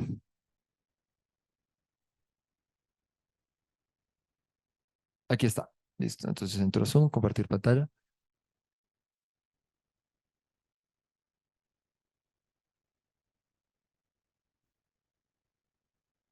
1 de cada 5 personas con discapacidad en Colombia vive en la pobreza. Y gran porcentaje de las personas que tienen discapacidad en Colombia, entonces no tienen oportunidad, o pues por lo menos es más probable que no accedan a una educación formal, ni que encuentren un trabajo formal. De hecho, muchas de las personas con discapacidad que trabajan en Colombia tienen trabajos informales. Si uno le mete, o sea, eso es multifactorial, ¿no? Entonces, si eres discapacitado, ya de por sí no tienes tantas probabilidades de entrar a un trabajo formal, por ende a la industria de tecnología. Si además de eso vives o vienes de la pobreza, se te suma. Casi que es que tienes el doble de probabilidades de quedarte por fuera del sistema educativo, ni siquiera de acabar la educación primaria. Si uno le mete un factor más y es que además es mujer, sigue multiplicando el hecho de que es más improbable que accedas a educación formal o a un trabajo formal. Entonces, pues qué desafíos tan grandes los que tenemos, ¿no? ¿Cómo pueden las empresas aprovechar la tendencia de que el trabajo se está volviendo remoto, de que hoy en día ni siquiera se necesita un pregrado para estudiar, para trabajar en tech, sino que se pueden tomar cursos, se puede tomar diplomados, hasta cursos gratuitos que hay hoy en día? El trabajo remoto ayuda mucho al tema de discapacidades físicas, entonces si la persona no se puede desplazar hasta el trabajo, pues ya ni siquiera es necesario. Pero entonces, ¿cómo pueden hacer las empresas aprovechándose de estos beneficios que tienen hoy en día en la industria, sabiendo que aún así se suman los factores a una persona para que casi que sea imposible entrar acá? Entonces, una persona que viene de pobreza, tiene discapacidad y además es mujer, 5 veces más probable de que no entre a un trabajo formal en tech. ¿Qué se puede hacer ahí teniendo en cuenta los beneficios que hay? Entonces, ¿qué opinan ustedes? Yo puedo hablar. Em, bueno, yo fui una de las que respondí todo cero en la encuesta, pero quise ser completamente honesta porque al final creo que pues darle visibilidad a la data es como el primer paso que podemos dar. Y definitivamente yo creo que hoy algo que nos da un gancho importante es el trabajo remoto. El trabajo remoto nos da accesibilidad a personas con discapacidad para que ellos también puedan tener muchísima más flexibilidad en su día a día. Yo me he enfocado en darle visibilidad, de nuevo, a lo que hablábamos al principio, a la discapacidad en temas de salud mental, porque fueron al final los temas que más se dispararon desde la pandemia, como mencionábamos. Entonces, creo que mis baby steps están hacia cómo le doy visibilidad a las personas que tienen, no sé, algún tipo de discapacidad mental para poderlos apoyar en que se sientan tranquilos, seguros, que tengan herramientas. Hablábamos ahorita, antes de comenzar, que en Minca yo les doy el beneficio de una plataforma para que puedan tener 2 sesiones de psicólogo, psiquiatra o coaching profesional al mes para que tengan con quién hablar. La población de Minca es más del 90% hombres, ingenieros. Entonces son personas que les cuesta mucho más ser vulnerables, les cuesta mucho más comunicarse, les cuesta levantar la mano y decir, hoy no soy capaz de trabajar. Entonces creo que desde Minca ese es como el primer paso que estamos dando, esa seguridad psicológica que puede llegar a sentir la gente, pero pues de nuevo hay un millón de cosas por hacer que no las estamos haciendo de manera tan proactiva. Yo creo que tal vez adicional a eso, hay que crear trabajos que puedan hacer personas con diferentes discapacidades. A veces como los roles y las descripciones de trabajo que hacemos son súper estándar, no están pensadas en personas que tengan algún tipo de discapacidad, que muchas veces, bueno, ustedes hablan ahorita de algunas discapacidades puntuales, hay personas autistas que son eruditas, que pueden hacer unos trabajos increíbles, pero no entran dentro de la descripción del rol que hacemos. Entonces creo que hay que crear, ¿qué podemos hacer en la industria? Yo pienso que crear trabajos no para señalar y decir, este es para personas con discapacidad. No, eso no. Hay que tener apertura a que hay muchas cosas que pueden hacer personas con diferentes tipos de discapacidad. El tema de trabajo remoto definitivamente yo creo que sí ayuda. Lo que pasa es que, tú lo decías, Daniel, es que esas personas no tuvieron acceso a la educación. Cuando la educación no era híbrida o más remota como es hoy, no se podían desplazar hacia las universidades no tenían 57 escaleras donde las personas con movilidad no podían entrar. las aulas no están, ni los baños, ni las aulas, ni la ciudad incluso. Entonces, hoy que todo es un poco más remoto, yo creería que hay otras oportunidades, pero hay que generar habilidades en esas personas para que puedan hacer trabajos que sin duda se necesitan hacer. Entonces, creo que hay que trabajar en eso. Yo estoy de acuerdo, el panorama no es bonito para las personas con discapacidad en nuestra industria. Yo creo que hay que trabajar mucho más en eso. Yo ahí sumándole en accionables, porque claro, creo que la reflexión está muy clara frente a qué falta, la educación, curiosidad. Pienso mucho en dar espacio. Es decir, tu practicante, Daniel, ¿cómo se llama la que inició todo esto? Manuela y Valentina. Manuela y Valentina, gracias Manuela y Valentina, porque justo lo que ustedes hicieron es dar espacio. ¿Te interesa este tema? Listo. No es nuestra prioridad, tienes que cumplir igual con tus, no sé, OKRs, lo que sea, pero abramos espacio para que las personas involucradas en estos temas y en este sector sean mujeres, sean personas en situación de discapacidad, sean personas neurodivergentes, ¿no? Dependiendo de la interseccionalidad a la que queramos enfocar, hablen, ¿no? Tengan espacio. O sea, creo que eso es un accionable súper claro, que hablamos mucho de sororidad con mujeres, como listo, si yo ya subí, ¿a qué costo? Pero entonces le doy la mano a esta otra mujer que también necesita la oportunidad, hacer eso con el resto de grupos poblacionales en situación de vulnerabilidad. Creo que eso es súper, súper clave, ¿no? Como abrir espacios. Bien, nosotros encontramos en el reporte que hay una tendencia de que a medida que una empresa es más grande, es más probable que tenga programas de diversidad que de inclusión. Eh, Eso también puede estar atado a la ley 361/1997 en Colombia. ¿Se la saben? Pues me imagino que no, porque ya saben todas las nombres de las leyes. Entonces, establece una cuota de contratación para personas con discapacidad en empresas que tienen más de 50 empleados. Pero a pesar de esta normativa, la inclusión efectiva de personas con discapacidad en nuestra industria sigue siendo un desafío. Porque por más de que Microsoft tenga más, yo creo que todos nosotros tenemos más de 50 empleados. ¿Tú no? Bueno, casi todos tenemos más de 50 empleados. Lo cual supone que por el simple hecho de que tengamos este número, ya tengamos más oportunidades de tener personas con discapacidad en la empresa. Pero vemos que no es la realidad. O sea, sigue siendo un desafío. Entonces esto nos lleva a cuestionar cómo ustedes valoran la efectividad de esta ley en promover una verdadera inclusión y qué otros enfoques se pueden, o sea, pueden ser necesarios para garantizar la participación de las personas con discapacidad en nuestra industria. Porque bueno, o sea, pues nadie dice que esa ley es mala, o sea, seguramente puede aportar cosas buenas, pero ¿qué enfoques se necesitan además de esa en nuestras empresas o pues en las empresas de tecnología en general? A mí me gusta la ley, me parece que pues fue un buen paso para empujar por lo menos a que todos pensemos en el tema. Yo creo que ha sido un gran paso para eso. Pero nada, hay que hacer accionables, programas. Ya hay empresas, por ejemplo, nombrando un líder de diversidad e inclusión. Yo creo que eso también es un paso, que por lo menos reconozcamos y alguien se haga accountable por el tema. Sé que no es la única responsabilidad de esa persona, pero para mí sí son pasos importantes, interesantes, pero pues hay que trabajar en programas, lo que tú decías, o sea, los accionables son importantes. Yo creo que es la labor de esos líderes o de esas personas que están como llevando esa estrategia. Es eso, es crear iniciativas, una, dos, tres, o sea, yo creo que ahí en estas cosas tampoco vale crear el plan estratégico de 20 años, hay que crear cosas que se vean a corto plazo, a mediano plazo también, pero que sean acciones que se noten rápidamente. Yo creo que la ley está bien, pero pues hay que hacer más acciones y dependen de nosotros, de las empresas. Dale, María y MJ. Yo creo que la ley promueve un montón, promueve y visibiliza una necesidad y obliga también a incomodarse. Nos obliga a incomodarnos y empezar a pensar en cosas diferentes, pero como eso nunca es suficiente.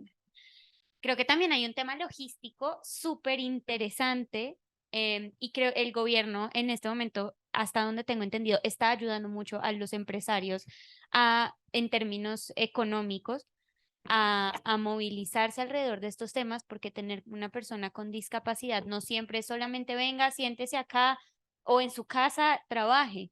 Hay muchas cosas que hay que tener en cuenta. Hablábamos de la facilidad que genera la posibilidad de trabajar remoto.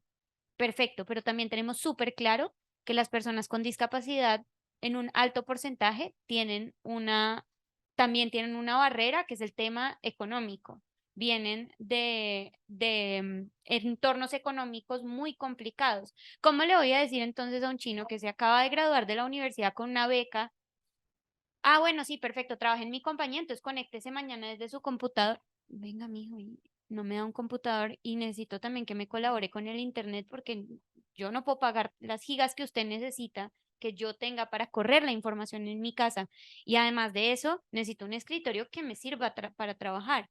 Y si tengo un tema de discapacidad de movilidad, pues no sé, hay muchas cosas en que pensar a nivel económico, logístico y organizacional que acompañan el traer a este talento a las compañías. Entonces, creo que también me gustó mucho el punto con el que abriste, que fue centrémonos en una cosa y creo que ese puede ser un muy buen punto para empezar. Listo, vamos a hacer una campaña de traer diversidad en términos de discapacidad. ¿Qué discapacidad estamos dispuestos y tenemos la capacidad para atraer? En SAP hay un par de casos en Brasil, más específicamente, que son personas que no ven. Oiga, ese tema del software es súper interesante para traerles la pantalla del computador al braille. Y eso implica también una adaptación no solamente de ellas a sus computadores y que el software se pueda adaptar a esos computadores, sino también a cómo interactuamos con estas personas. Ustedes pueden creer que si uno hace o sea, si uno manda una foto en un correo, que uno siempre lo hace, la tarjeta de Navidad divina, ellos no lo pueden ver porque su sistema de braille no lo codifica. Entonces, ¿cómo empezamos a entender esos ajustes razonables que necesitamos y hasta dónde nos podemos extender o entender nuestras capacidades y limitaciones para traerlos de una forma eficiente y que realmente les permita trabajar? Yo creo que pues la ley es buena, pero las empresas no tienen la infraestructura para tener personas con diferentes tipos de discapacidad. Y adicional a eso, ahí en el reporte vimos que también muchas de estas personas no tienen acceso a educación porque viven en extrema pobreza, no sé qué. Entonces, encontrar una persona para llenar esa ley, porque me exige que debo tener al menos una persona, pues es muchísimo más difícil. Entonces, yo creo que todo viene también de la formación, ¿cierto? El gobierno tiene que empezar a incluir otros tipos de programas a nivel educativo donde estas personas puedan formarse en carreras específicas que ellos puedan hacer. Trabajé en una empresa hace 3 o 4 años en la que el director de infraestructura era un chico que era ciego y la empresa no estaba, o sea, no estaba acomodada para que esta persona pudiera caminar sola, pero tenían una persona que la podía acompañar. Y a uno le impacta también porque esta persona te habla y tú no sabes a dónde mirar, o sea, uno tampoco está preparado como para trabajar con este tipo de personas que tienen ese tipo de discapacidades, pero la empresa tenía un software que pues él escuchaba. Entonces es chévere que muchas empresas empiecen a meter como estos, pues no sé, acomodar su infraestructura, pero eso también tiene un tema de costos, que las empresas posiblemente van a decir, no, pues todo lo que tengo que traer y preparar para traer una persona, pues para eso contrato otra, ¿cierto? Entonces, no sé, creo que es un poquito más difícil llegar a que algún día haya igualdad para personas con discapacidad. Cerrando, pues ya en reflexiones finales que nos quedan unos 12 minutos, ¿qué podemos hacer para que más mujeres y más personas con discapacidad estudien tecnología entonces? O sea, no necesito como que resolvamos toda la problemática ya, pero ¿qué se puede hacer para que más personas con discapacidad estudien en tecnología, más mujeres estudien en tecnología? Porque ya vimos, claro, hay muchas problemáticas, pero la que más destacamos en el día de hoy fue el tema educativo y el tema de sesgos, pero más que todo, pues eso también viene desde la educación, ¿no? Bueno, ¿qué podemos hacer? A mí me parece chévere algo que está haciendo el Ministerio de Educación, o el Ministerio de las TIC, perdón. El año pasado sacó una convocatoria que era para solo mujeres, ¿cierto? Me parece chévere ese tipo de programas. Incluso hay todavía convocatorias de cursos que están abiertos para todo el que quiera estudiar tecnología. ¿Qué brechas se ven ahí? Muchas personas de extrema pobreza pues no tienen acceso a un computador y a internet. porque todo es digital. Entonces, de pronto el gobierno también tiene que empezar a pensar en cómo esas otras personas que tienen vulnerabilidad o extrema pobreza pueden adquirir o pueden empezar a participar en eso, no sé, hacer centros, bueno, no sé, ¿cierto? Y que entren a nuestras empresas, ¿no? Claro, Que puedan estar en y Remoti, en incluso Microsoft, en empresas Minca, deben empezar a Laboratoria. como ¿cómo se llama eso? Acompañar ese tipo de programas para que después que se terminen, de pronto las mejores personas que hayan terminado ese tipo de programas pues puedan ingresar a las empresas, ¿no? Y a nivel de discapacidad creo que falta mucha infraestructura, incluso a nivel pues de la ciudad, donde esas personas puedan, pues, puedan formarse, porque es que no hay. Y si vives en extrema pobreza, menos vas a tener acceso a un computador con ciertas herramientas que, por ejemplo, te permitan ver o te permitan oír, porque son costosas. Entonces todo viene como del gobierno, o si las empresas quieren crear programas para, como una especie de semilleros específicos para personas, por ejemplo, con discapacidad, que les va a ser costoso, porque pues no es algo, ¿cómo decir?, económico. María. Muy bien, yo ahí voy a hacer propaganda de laboratorio un poquito porque creo que dentro de las empresas que ustedes han traído y que me encanta conocer y que ahorita ojalá conectemos, laboratoria justo es como sector educativo genuinamente al sector tech y nos hemos encontrado mucho con, bueno, no está siendo suficiente con capacitar a talento joven para que inicie su carrera, ¿no? Necesitamos temas de upskilling para líderes que ya están en el sector tech, ¿no? Entonces, ¿qué puedo hacer yo si yo soy una empresa? Puedo consultar, ¿no? Hey, ¿cómo está el tema de diversidad e inclusión? ¿Qué habilidades necesitamos para crecer? ¿Quiénes están en estos cargos? Creo que hay un tema de capacitación importante que ahí hago la cuña.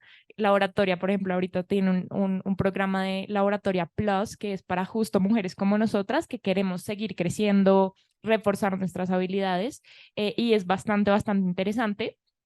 Pero también digamos que creo que frente a accionables está el tema de seguir hablando de estos temas. Entonces, claro, ofrecer charlas, no sé, gratuitas, abiertas. Hey, ¿te interesa el análisis de datos? Mira, un primer curso de análisis de datos para sembrar semillitas en adultas y que eso pues también generacionalmente ocurra. Creo que eso también es súper importante desde nuestras diferentes áreas, ¿no? Lo que les decía, abrir espacios para. Creo que eso es un gran accionable. En laboratorio lo hacemos desde este lugar, Laboratoria Plus, con líderes, ¿no? En talento junior, en talento que tal vez no podemos capacitar, pero sí que queremos decirles como, miren, la tecnología es un lugar para ustedes, búsquenlo. Entonces sí creo que hablar, volvernos obsesivas.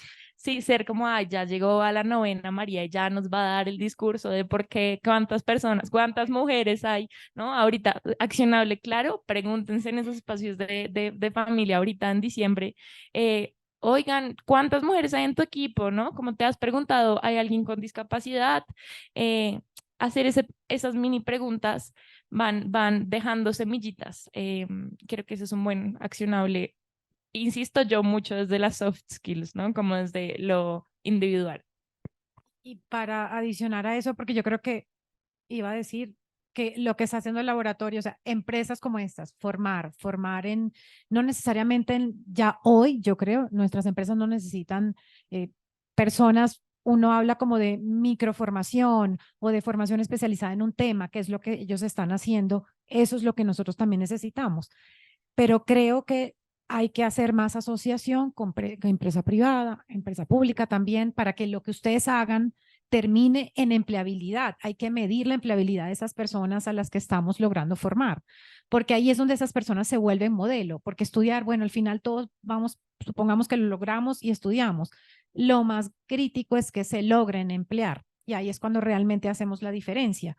Entonces creo que unirnos más también como empresas privadas de tecnología y públicas también con este tipo de empresas y ver, bueno, acá están los skills que yo necesito, me los están formando, cómo tenemos un programa de empleabilidad entre nosotros y nuestros clientes también, por ejemplo, para que realmente veamos los resultados. Bien. Les quiero contar lo que quiere hacer Remoti también. ¿Listo? Porque nosotros no queremos solo comprometernos a identificar cuáles son los desafíos, hablarlos acá, que obviamente es muy válido, sentimos que era el mejor primer paso que podíamos dar, en cuanto a generar acción, sino también ser parte activa de la solución. Entonces nosotros queremos crear un programa de patrocinio en donde podamos coger a dos jóvenes, o sea, de pronto una chica y una persona con discapacidad, que también puede ser mujer, no lo sabemos, de pronto entre los 15 y los 18 años, que venga de un ambiente o de pobreza o vulnerable, como lo queramos llamar, que no tenga la oportunidad precisamente por esta suma de todos los factores para entrar a la industria tech. Y cuando decimos patrocinio no es pagarle los Andes, no es, mira, te doy computador, te doy mentorías, te pagamos el internet, hablamos con tu familia. Mientras creces, te damos cursos, hay clases de inglés, ven a nuestra oficina. O sea, es muy ambicioso, realmente es muy ambicioso porque pues, alguien de 15 años luego a los 18 quiere seguir en eso. De pronto sí, de pronto no, pero es el riesgo que uno tiene que coger si quiere ser parte activa de la solución. Entonces, digamos que esa persona llega a los 18, acaba los cursos, aprende inglés, ya es un front-end junior, por ejemplo, que venga a hacer la práctica con nosotros, que entre al equipo de MJ, que conozca al equipo, que si tiene una discapacidad reducida, pues hacemos todo lo posible para pagarle el transporte para que pueda ir y pueda vivir esa experiencia. Em, que pueda trabajar con uno de nuestros clientes, porque nosotros somos múltiples clientes de la industria tech, y ahí es cuando uno puede generar valor, coger a alguien que simplemente en serio no tenía la oportunidad y darle todo lo posible a ver si se logra emplear a alguien en nuestra industria. Está en construcción, ahí estamos en veremos, pero sentimos que es ese tipo de acciones y seguramente es complejo, seguramente algunos hasta desistan después de 2 años donde les pagamos todos, pero pues está bien, suponemos que es el riesgo que queremos coger nosotros. Voy a leer un poco las preguntas que tenían acá también, pero antes de leer las preguntas, ¿qué piensan de el patrocinio que estamos pensando en Remote? Sí, es bien retador, porque al final no es solo darle un auxilio a alguien, sino crearle esa conciencia y ese interés por un mundo que probablemente es súper desconocido. Creo que cualquier cosa que se haga en este momento es súper valiosa y me parece una nota, o sea, ojalá les vaya muy bien y logren engancharlos a largo plazo, ¿no? Que esa es la idea. Ojalá. Listo. Entonces, aquí habían preguntado al inicio de la llamada, ¿ustedes qué piensan sobre los prefijos de él, ella, ella en LinkedIn para lograr un mayor impacto desde aportarle valor a la diversidad, equidad e inclusión? ¿Quién quiere contestar? María. Em, el lenguaje crea realidad, crea espacio. En la oratoria, por ejemplo, dentro de nuestra cultura está usar el prefijo femenino antes que el masculino y usamos ambos. También tenemos estudiantes que se identifican dentro del género no binario. Y sí creo que es todo un discurso y no quiero meterme acá pues en detalles como de si tú hablas con la E o no la E, pero sí creo que nuestro lenguaje abre espacio y campo.